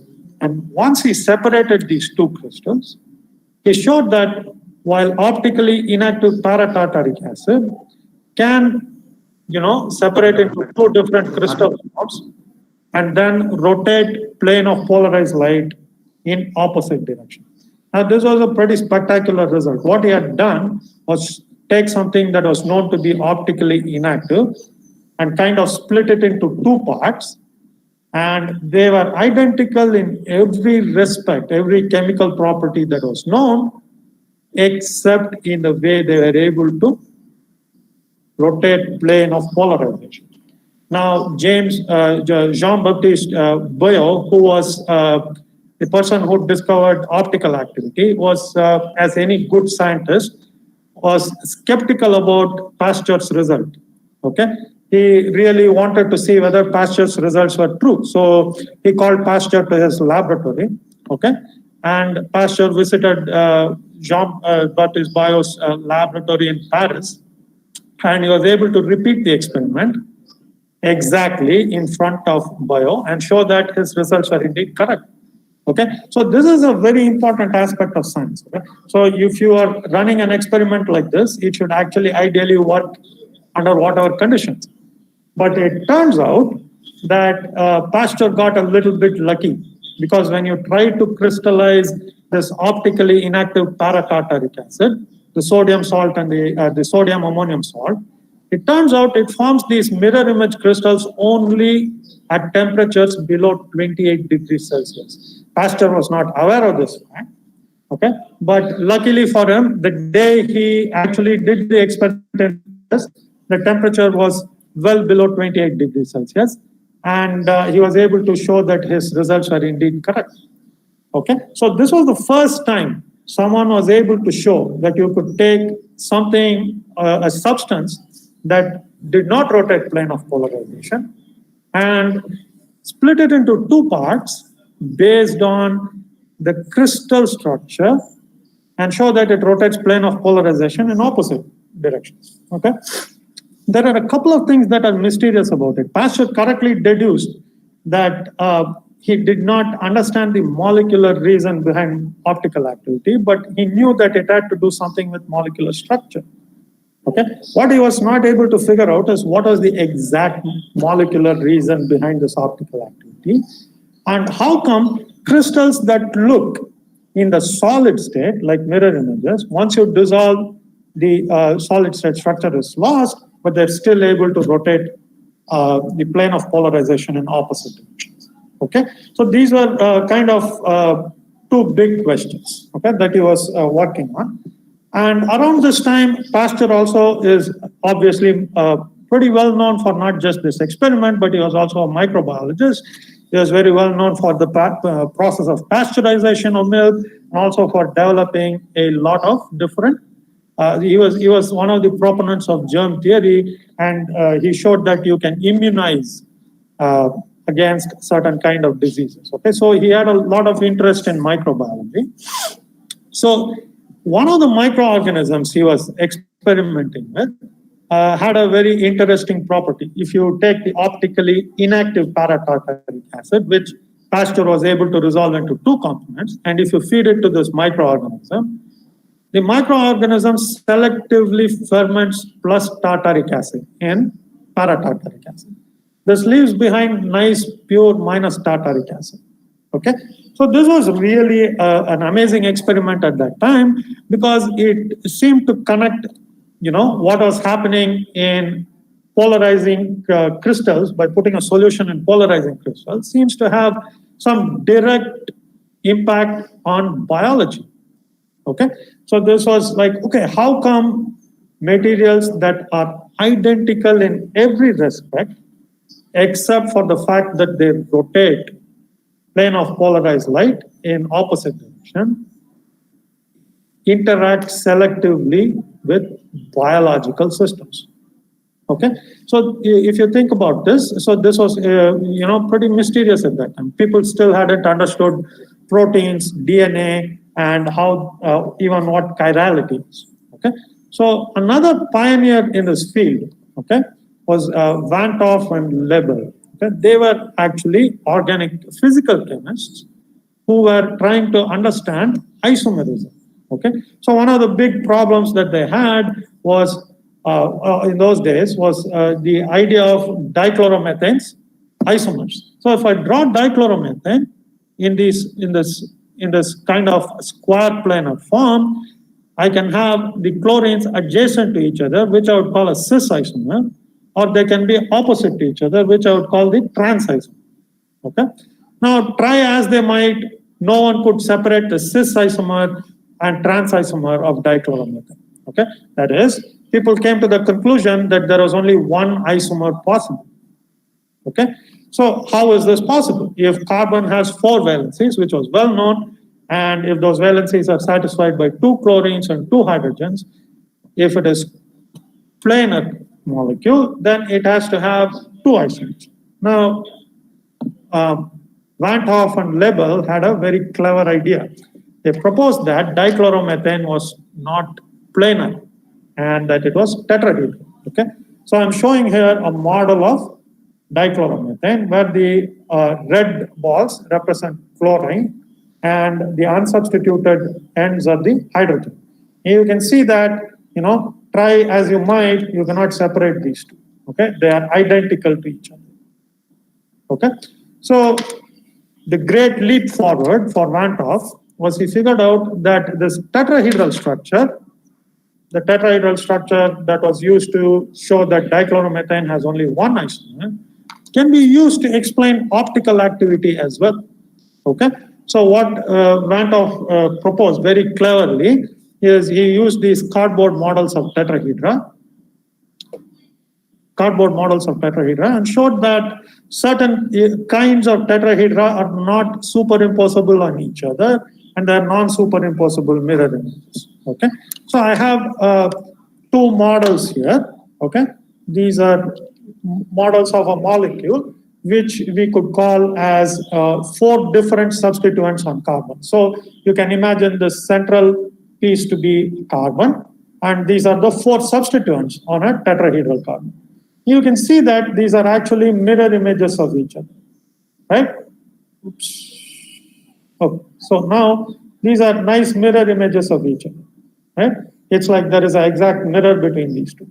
Now, since these are mirror images of each other, when I try to superimpose them, you can see that now I have green superimposing on green, red superimposing on red, and white superimposing on white, but the pink groups are away from each other.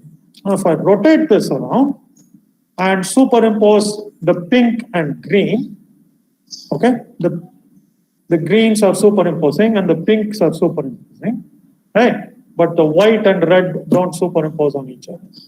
Okay, so I can do this with any pair of atoms. Now I have green and red overlaying on top of each other, right?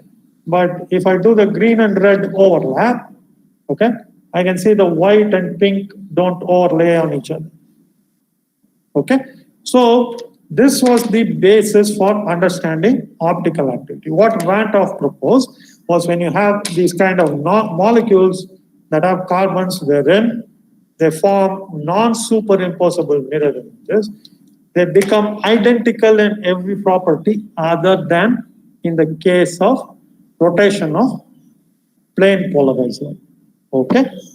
So this kind of answered part of the mystery. Now, a second mystery in those times was this molecule called asparagine. Now, asparagine is an amino acid that is found in our body, which is found in all the proteins. Okay. Now, in around 1870 or so, minus asparagine was known. That is, if I take asparagine and put it between two polarizers, it would rotate the plane of polarized light in the left-hand direction. So minus asparagine was known. Now, Arnoldo Paiuti, who was involved in, again, he was a microbiologist as well as a chemist. He was trying to help out companies that were making asparagine. He was able to actually isolate a new form of asparagine. Okay. Now, it turned out the asparagine that he isolated was plus asparagine. Okay, that is, the asparagine that Paiuti isolated rotated the plane of polarization in a right-hand direction. Now, curiously, there is one key difference between the minus form and the plus form. Okay, the minus form, okay, has a very nice sweet taste. Okay, sorry, the plus form has a nice sweet taste, but the minus form is tasteless. Okay, now understand that these are molecules that are identical in every aspect except in the way they rotate the plane of polarized light. And amazingly enough, one of them is sweet to taste and the other one has no taste. Now, why is this? Okay. Now, how do we sense sweetness? Okay. So it turns out our tongues have taste receptors, and these taste receptors are made up of proteins. Okay. Now, we know that proteins are made up of alpha amino acids, which are themselves chiral. So if I make a chain of amino acids, each of which is chiral, my overall chain is also chiral. Okay? So because my overall chain is chiral, my receptor is able to differentiate between other optically active molecules. So the modern way of explaining this, okay? So before we go into that, okay, Emil Fischer, another famous organic chemist, he was able to show that glucose derivative, alpha methyl glucoside, was hydrolyzed by emulsion from bitter almond. Okay, that is, if I take bitter almond and crush it up and treat it with alpha methyl glucoside, it was able to hydrolyze this. Okay, and if I take alpha methyl glucoside and if I treated it with maltase from yeast, it did not hydrolyze it. Okay, so how is this explained? Okay, so now we have something called a 3-point binding model, which explains how our receptors, proteins, etc., are able to differentiate between two optical isomers. Okay, so as I said, most of these receptors and protein and enzymes are all proteins. Proteins are in turn made up of chiral amino acid. Now imagine one part of the protein which is involved in recognizing optical isomer looks like this. Okay, right. Now if I want to overlay my optically active molecule,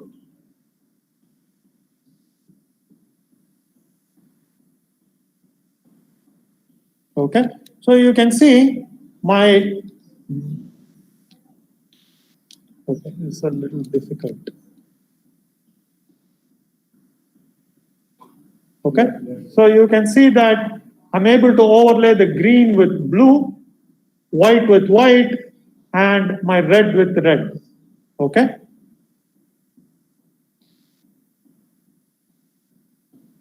That's difficult.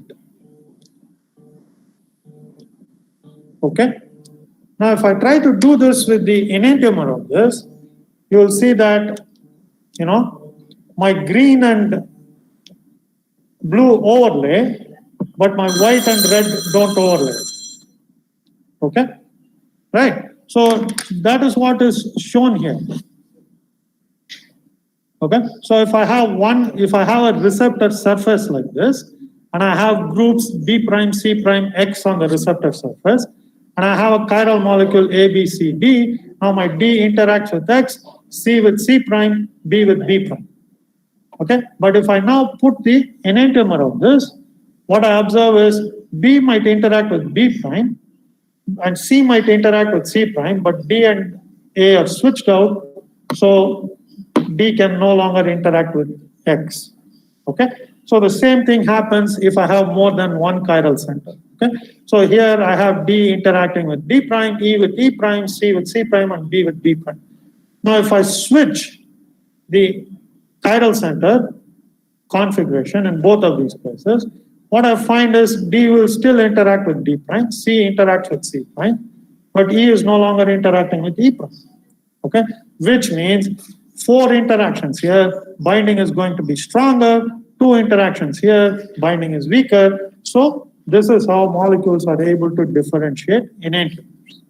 Okay, now this has very important consequences in medicinal chemistry. Okay, so one of the most debilitating neurodegenerative diseases is Parkinson's disease, where people's motor functions are no longer fully under their control. Okay, so people's hands start shaking, and sometimes in very bad cases of Parkinson's, people have difficulty even in they lose control of their vocal cords and jaws, and they're no longer even able to eat. Okay, now it turns out if I use this particular molecule minus dopa, okay, right, it is actually very good at treating the symptoms of Parkinson's disease. Okay, now this molecule, which is the mirror image of L-dopa, which is plus dopa, plus dopa, turns out it is toxic.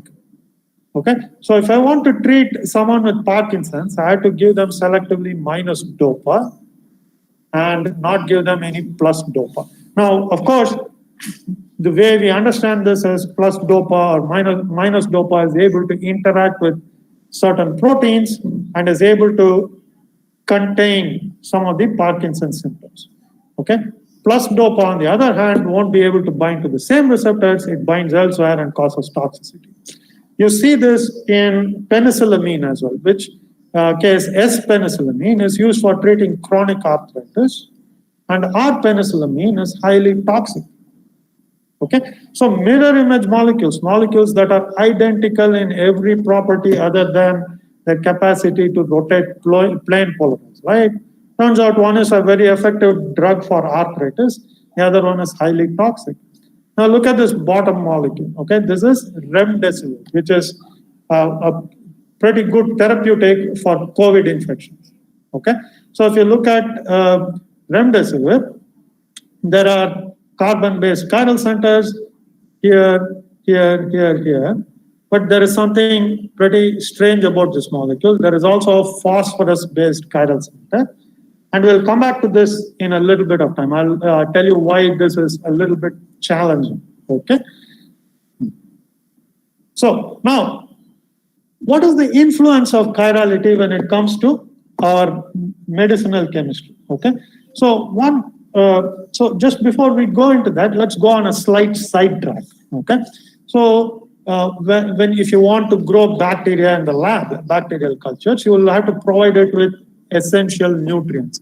So just like we need food for our growth, bacteria also need food for its growth. And one of the most important nutrients for bacteria is iron, Fe. Okay, right. Now, bacteria have to take up iron from the environment. Okay, so how do they take up iron from the environment? Now, there is a problem here. Iron is mostly present as FeOH thrice in the environment. Okay, so that is rust, right?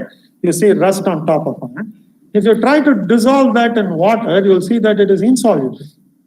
Okay, so if bacteria, if they have to take up some nutrient, it has to be soluble in water. Okay, so how do bacteria take up iron from the environment when it is mostly found as rust? Okay, they make use of molecules called siderophores. Okay, the siderophores are able to complex with this Fe3 plus and make a soluble version of Fe3 plus. Okay, so what do bacteria do? They actually excrete these siderophores from their membranes, and these siderophores go and complex the external iron hydroxide, and then they take back the siderophores, degrade the organic part, and take up the iron. Okay, so this is how bacteria are able to take up micronutrients from the environment. Okay, now there is a blood disorder called thalassemia. Okay, so people suffering from thalassemia do not have enough hemoglobin in their blood to lead a normal life. Okay, so such patients have to undergo regular blood transfusion. They get blood transfusion on a weekly basis or sometimes monthly basis, depending on the severity of symptoms. Okay, so what happens here? So if you are, having blood transfusion regularly, our blood is red in color because of the iron present in it in the form of hemoglobin, right? So this leads to a lot of iron accumulation in our body when you get blood transfusion. Okay, so this iron accumulation can lead to growth of unwanted bacteria because iron is a very good nutrient for bacteria. Okay, and this can result in bacterial infection. Okay, so if you are getting regular blood transfusion, okay, you accumulate iron in your body, and now you end up with a new problem. Okay, that is the accumulated iron can be a source for can be a nice food for bacteria, and all kinds of bacteria start to grow. Okay, so now how do we overcome this problem? Because this is important. There are a large number of people with thalassemia, and how do we remove this accumulated iron from the human body? Okay, now we know how bacteria take up iron. Okay, that is, take up insoluble iron. They use siderophores. Okay, so the answer seems to be simple. Let's just treat the patients with siderophores. The siderophores will complex iron and aid in excretion of the unwanted iron. Okay, it seems like a brilliant idea, but okay, it's not such a great idea because bacteria can also use this to take up iron. Okay, after all, these siderophores are actually released by bacteria to take up iron. Right? So if I have iron, I might aid bacterial infection. If I throw in siderophores, I'll actually make it worse, because I'm aiding the bacteria to take up the iron. Okay, right? But there is a nice little solution to this based on chirality. Okay, now I said that the bacteria actually secrete out this siderophores, and then they take it out. It turns out it's a little more complicated, the taking up process. Okay, you don't want anything and everything coming across the cell membrane. So bacteria have specific receptors that help transport external nutrients into their cell. Okay, now these receptors, just like the taste receptors in our tongues, are made of proteins, which means they're chiral. Chiral recognition plays an important role, and bacteria actually produce a particular chiral version of the siderophore called L-fluviabactin. Okay, the receptors can only pick up L-fluviabactin. Now, if I make D-fluviabactin, it will complex iron, because remember, they are identical in properties except in their interaction with other chiral matter. Okay, now the Fe3 plus ion by itself is not chiral. So both of these species will complex Fe3 plus to the same extent, but only one of them can enter the bacterial cell, which is the L-fluviabactin.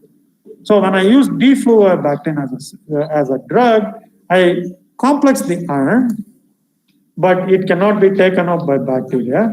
So it aids in excretion of iron, but it stops the growth of bacteria. Okay? Okay. So now there are some big questions. Okay? Right. I've shown that, for example, DOPA, minus DOPA is used to treat Parkinson's, but plus DOPA is toxic. Penicillamine, S-penicillamine is good for chronic arthritis. D-penicillamine or R-penicillamine is highly toxic. Question is, how do we ensure that when we give dopa or penicillamine or the siderophores as drugs, how do we ensure that we have only one enantiomer of this that is given as a drug? Okay, which comes back to how are chiral molecules made? Okay, an even bigger question is, we know enough about biology and chemistry now to know that chirality is integral to life. Okay, the selective recognition of molecules is very integral to life. Okay, so is life possible without chirality? Most likely not. Okay, and the other interesting question is, how did chirality originate on Earth? So, irrespective of whether it is a bacteria or a human being or a lion, or if we look at the proteins, all of these species have L amino acids that make up their protein. Okay, they don't use D amino acids. Okay, right. Similarly, if we look at the carbohydrate content, okay, it turns out all of them are D sugars and none of them are L sugars. Okay, D glucose is what is found biologically. Okay, how did life form evolve to use only one chiral isomer? Okay, why did it choose L amino acid and not D amino acid? Okay, so these are some of the big questions that scientists are trying to answer. Now, one key thing that you have to understand is, if I try to make dopa or penicillamine or this fluobactin, okay, starting from a chiral material, right? If I don't bias the reaction in any way, I actually end up with an equimolar mixture of plus dopa and minus dopa. Okay, so how do we synthesize minus dopa selectively without making plus dopa?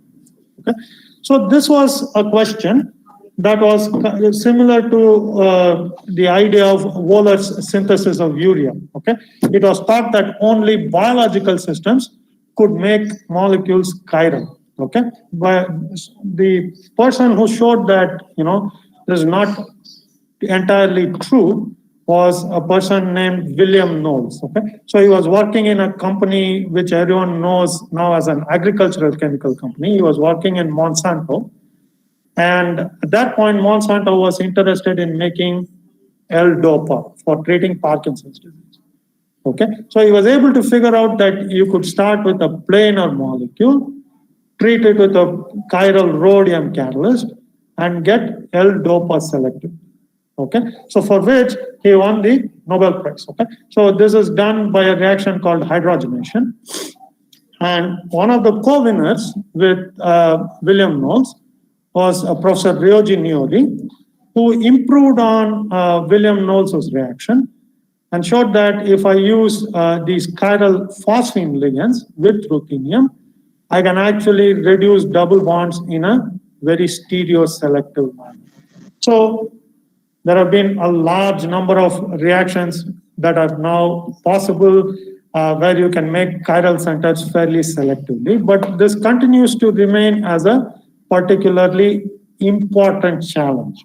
Okay, so one example here, again, coming back to a COVID-19 therapeutic, remdesivir, what I want to show is this phosphorus is now a chiral center. Okay, it has 4 different groups attached to it. It is tetrahedral. It is just like a tetrahedral carbon. Okay, so this has 2 isomers. Now it turns out this chiral center on phosphorus is very critical for the success of remdesivir. Okay, if I have the opposite chirality of this phosphorus, it is no longer as effective. Okay, now there are many methods that exist for making chiral carbons in an enantioselective manner, but making chiral phosphorus centers is still a really big challenge.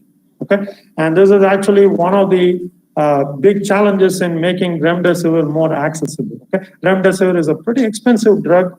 Okay, and one of the reasons being making this particular phosphorus chiral center is not that easy.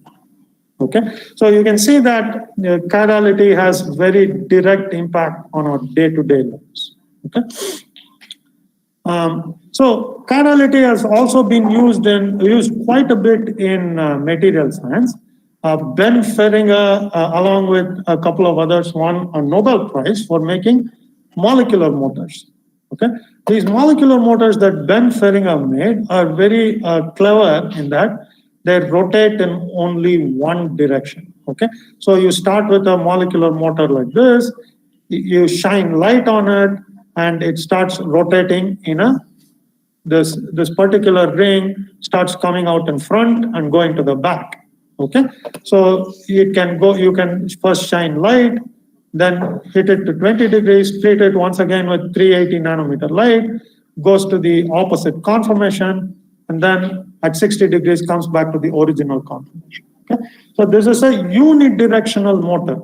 Now, in our biological systems, there are a lot of these unidirectional motors. Okay, one of the significances of what Ben Feringa did is show that the unidirectionality of these motors is essentially a function of that chirality. Okay, so for example, your wrist rotates in one direction in your right hand and the exact opposite direction in your left hand, which we saw with Kuldeep Yadav and Chahal.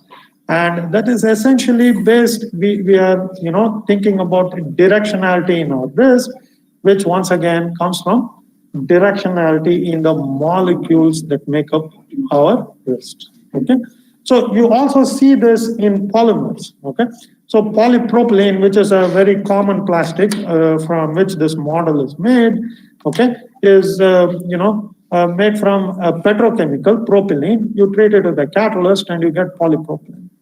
Now you can see that each of these methyl groups is at a chiral center, right? Okay.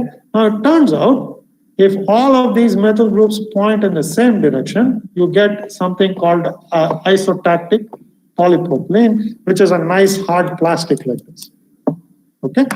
Now if these methyl groups point in random directions, you get a soft tacky solid, much like a bubble gum. Okay. So this is again, this kind of chirality is very, very important in material science. So basically, if all of them point in one direction, they pack very tightly in solid state and becomes pretty hard. When they're in random orientation, they're not able to pack very tightly and it looks like the consistency of a chewing gum. Okay. Now, one of the important questions that occupies the minds of chemists is life possible without chirality, and how did chirality originate? Okay, these are still big questions for which we don't have clear answer. Okay, but what is very certain is that you need only a small amount of chirality, which you can now amplify into large amounts of enantioselectivity selectivity. Okay, so this was actually shown by a Japanese scientist named Sohei.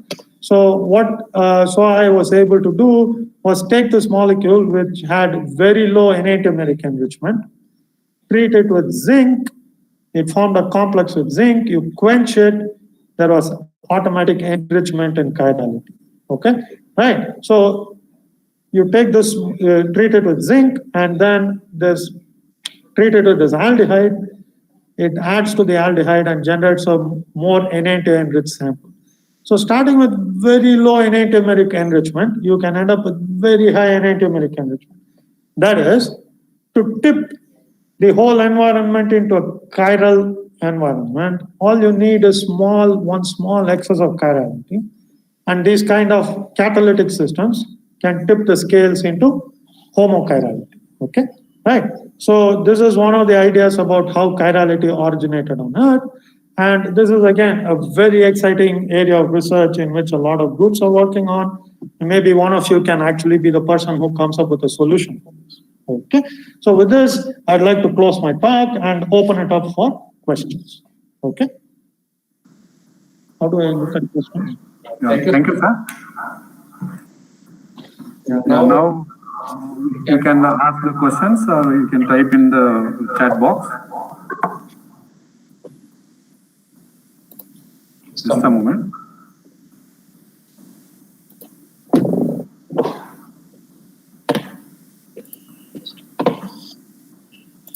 Sir, Veerappa Mudugal Okay. YouTube. Okay. He has one question. How to detect zigzag chiral and arm chiral nanotubes in a composite?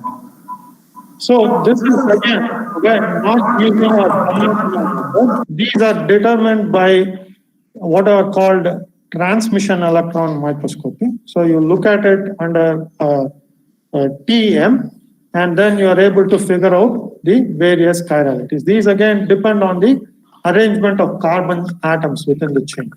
Okay. Okay. Next question. So here, Krishna Kumar wants to know what is the significance of meso compounds. Excellent question.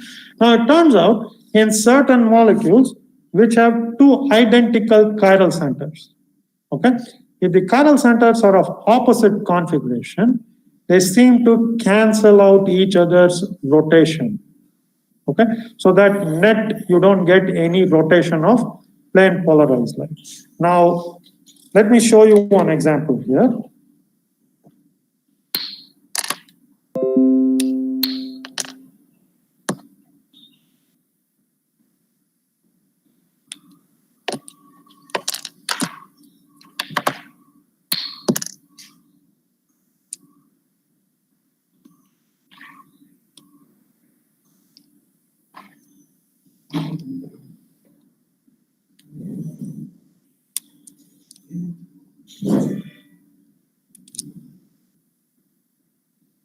Okay, so I have two molecules here, okay, that are mirror images of each other, two chiral carbons. Now, if I attach these two chiral carbons into a single molecule, right, make a molecule like this, now it turns out this molecule does not rotate plane of polarization. Okay, what scientists have figured out is this molecule is highly symmetric.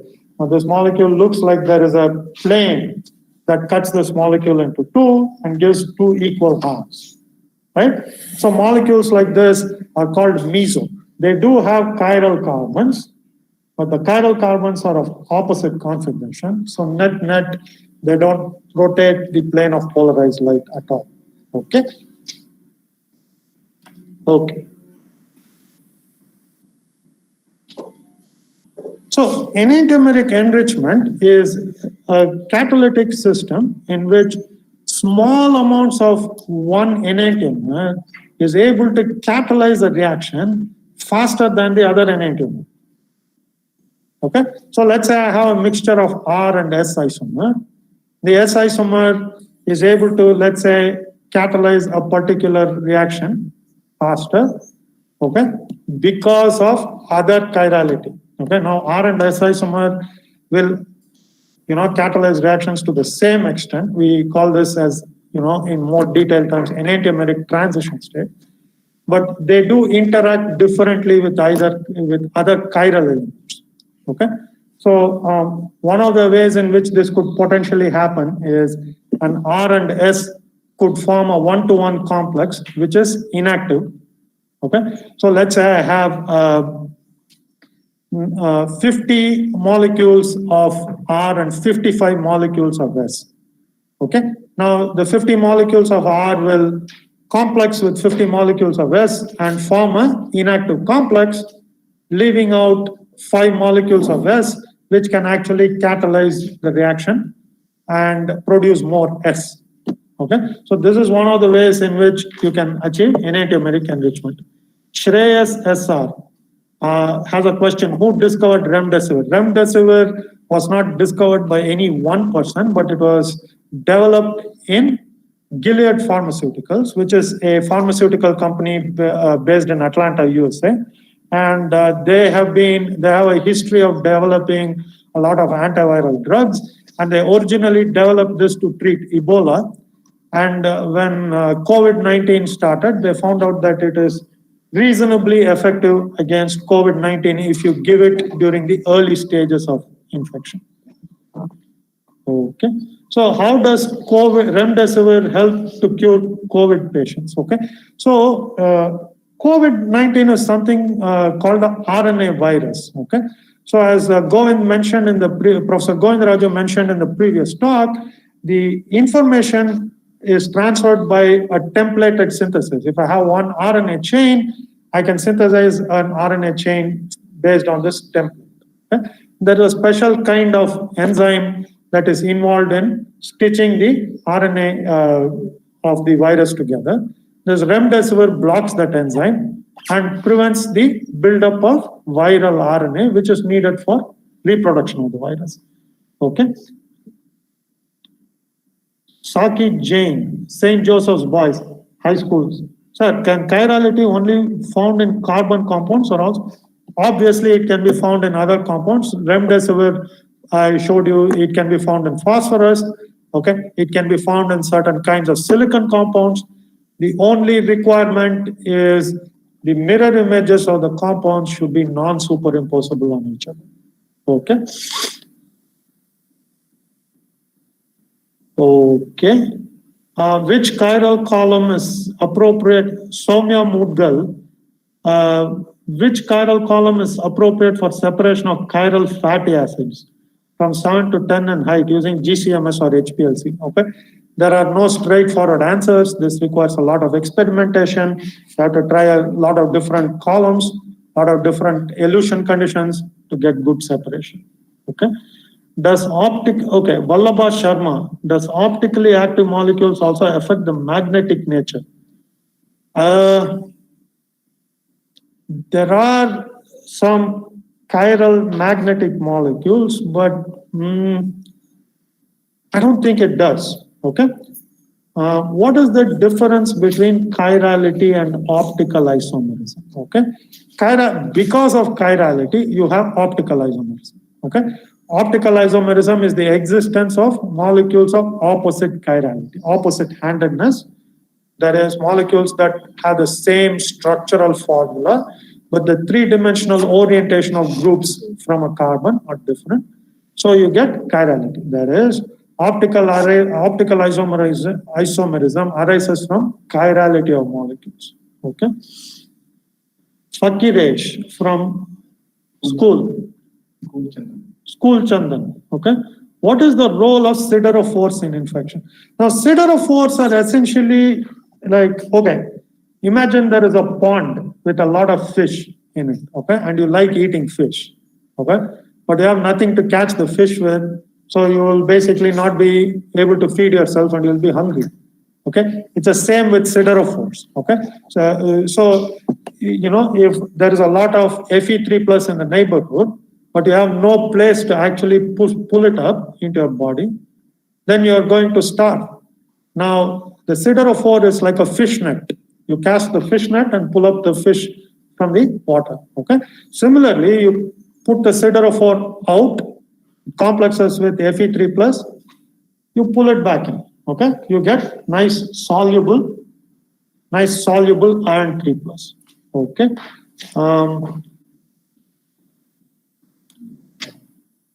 Sinchana Kumari, is it always that one of the chiral molecule is toxic while other is helpful? Not necessarily. Okay. So for example, one of the molecules that we take, ibuprofen, used to be given as a mixture of both isomers, and one of them is useful, the other one is just not very useful. Okay. So it is not toxic, but not useful. Okay. So it is used to treat inflammations. Okay. Water does not have chirality because water is a very highly symmetric molecule. This was a question from Sharan Singh. If you take two molecules of water that look like mirror images, you will be able to easily superimpose one on the other. Okay, so they are highly symmetric. See, only molecules that are not superimposable on each other exhibit chirality. Okay, or handedness.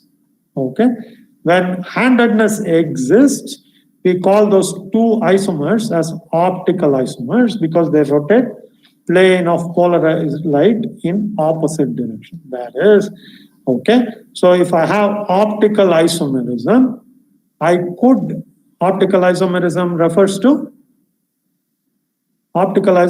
refers to the existence of molecules with different spatial orientation. You don't need a chiral center okay? But you need chirality, okay? The chirality can come from a chiral carbon, or it could come from something called planar chirality. Excuse me. Excuse me. Why is pradyumna, why is glycine optically inactive being the only exception? I mean, glycine obviously has a CH2, the carbon is no longer chiral, okay? And that's why you don't get any optical isomerism. It turns out, in terms of function, glycine actually provides, important functional aspects in protein, which are, I think, a little beyond the scope of this particular talk. But glycine is basically optically inactive because it doesn't have a chiral center. Okay. How does molecules change the phase of light? Okay. You have to be a little bit more specific. I'll go on to the next question. Okay. Are consequences of chirality restricted to living systems? No, definitely not. As I showed you, if I have propylene, polypropylene with the methyl groups in random chirality, I get a very soft bubblegum-like plastic, soft, tacky. But if all of the methyl groups are oriented in one direction, I get a nice hard plastic. Okay, so it is not restricted to living systems. Okay. Sambram LM from School Chandan, Lakshmeshwar. What happens to life if chirality was not there? See, life depends on a lot of recognition between molecules. And this recognition between molecules is much more precise when you have chirality. Okay, so a lot of life depends on specific recognition events, okay? Molecular recognition events. So it will be very difficult to have very specific molecular recognition events in the absence of chirality. So it is very difficult to imagine life without chirality. Okay. Pawan Kumar Mudugal, how to get good spectra of chiral complex metal in circular dichroism? I don't think that is particularly relevant to this lecture. You can maybe email me later. Okay. Shreyas SR, why is minus asparagine tasteless but plus is sweet? Again, this depends on our taste receptors. Our taste receptors, there are different kinds of taste receptors in our tongue, and the receptors that sense the sweet taste are able to specifically bind one form of asparagine, while the other form of asparagine is not bound by the taste receptor at all. So once it binds, there's an electrical signal that's sent to our brain that says, okay, this is sweet. If it doesn't bind to that particular receptor, our sense of taste is no longer expressed. So one asparagine is able to bind to the taste receptor, the other one doesn't bind. Okay. Swayam Bagli from School Chandan Lakshmeshwar. Should the transmission axis of Polaroid sunglasses be horizontal? They should be perpendicular to each other. Okay. So one of them can be horizontal, the other one needs to be vertical. So if you just take the two of them and keep rotating them out, you will see that at some point there is very little light being transmitted through. Okay. Okay, are there any other questions? So it's we are almost at the end. I'll take questions for one more minute. No? Okay, so in the absence of any other questions, this session is done. Thank you. Okay. Thank you very much, sir. Professor. And I'm sending the feedback link to you after the vote of thanks. Okay, now on behalf of CML Hall of Science and Education Technology Unit, we express our thanks to Professor P. Govindaju and Professor Sridhar Rajaram for giving such interesting lecture. We thank the President of JNCASR, Professor G.U. Kulkarni, for extending his support and facilities for this program. We thank Mr. Dwarkanath and Mr.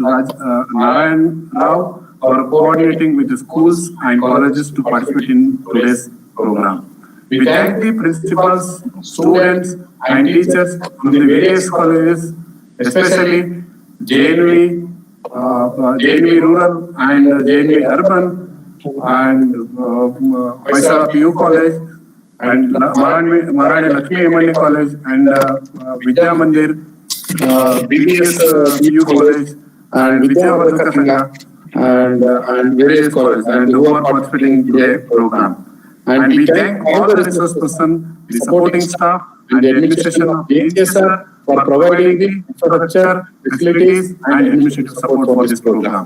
I thank you very much for all the participants. Now I am sending the feedback link. Please fill that link.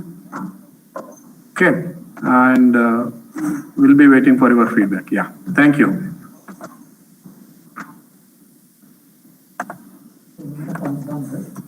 Yes. Thank you, sir.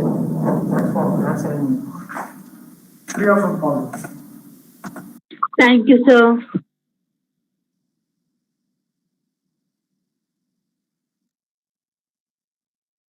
Thank you, sir.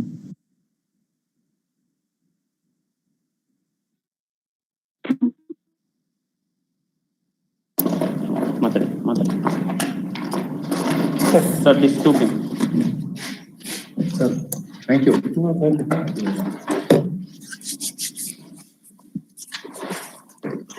Disconnect ಮಾಡಿ. ನೀವು admit ಮಾಡ್ತಾರ ಇನ್ನ shut down ಮಾಡಿ ಸಾಕು. YouTube stop ಮಾಡಿ.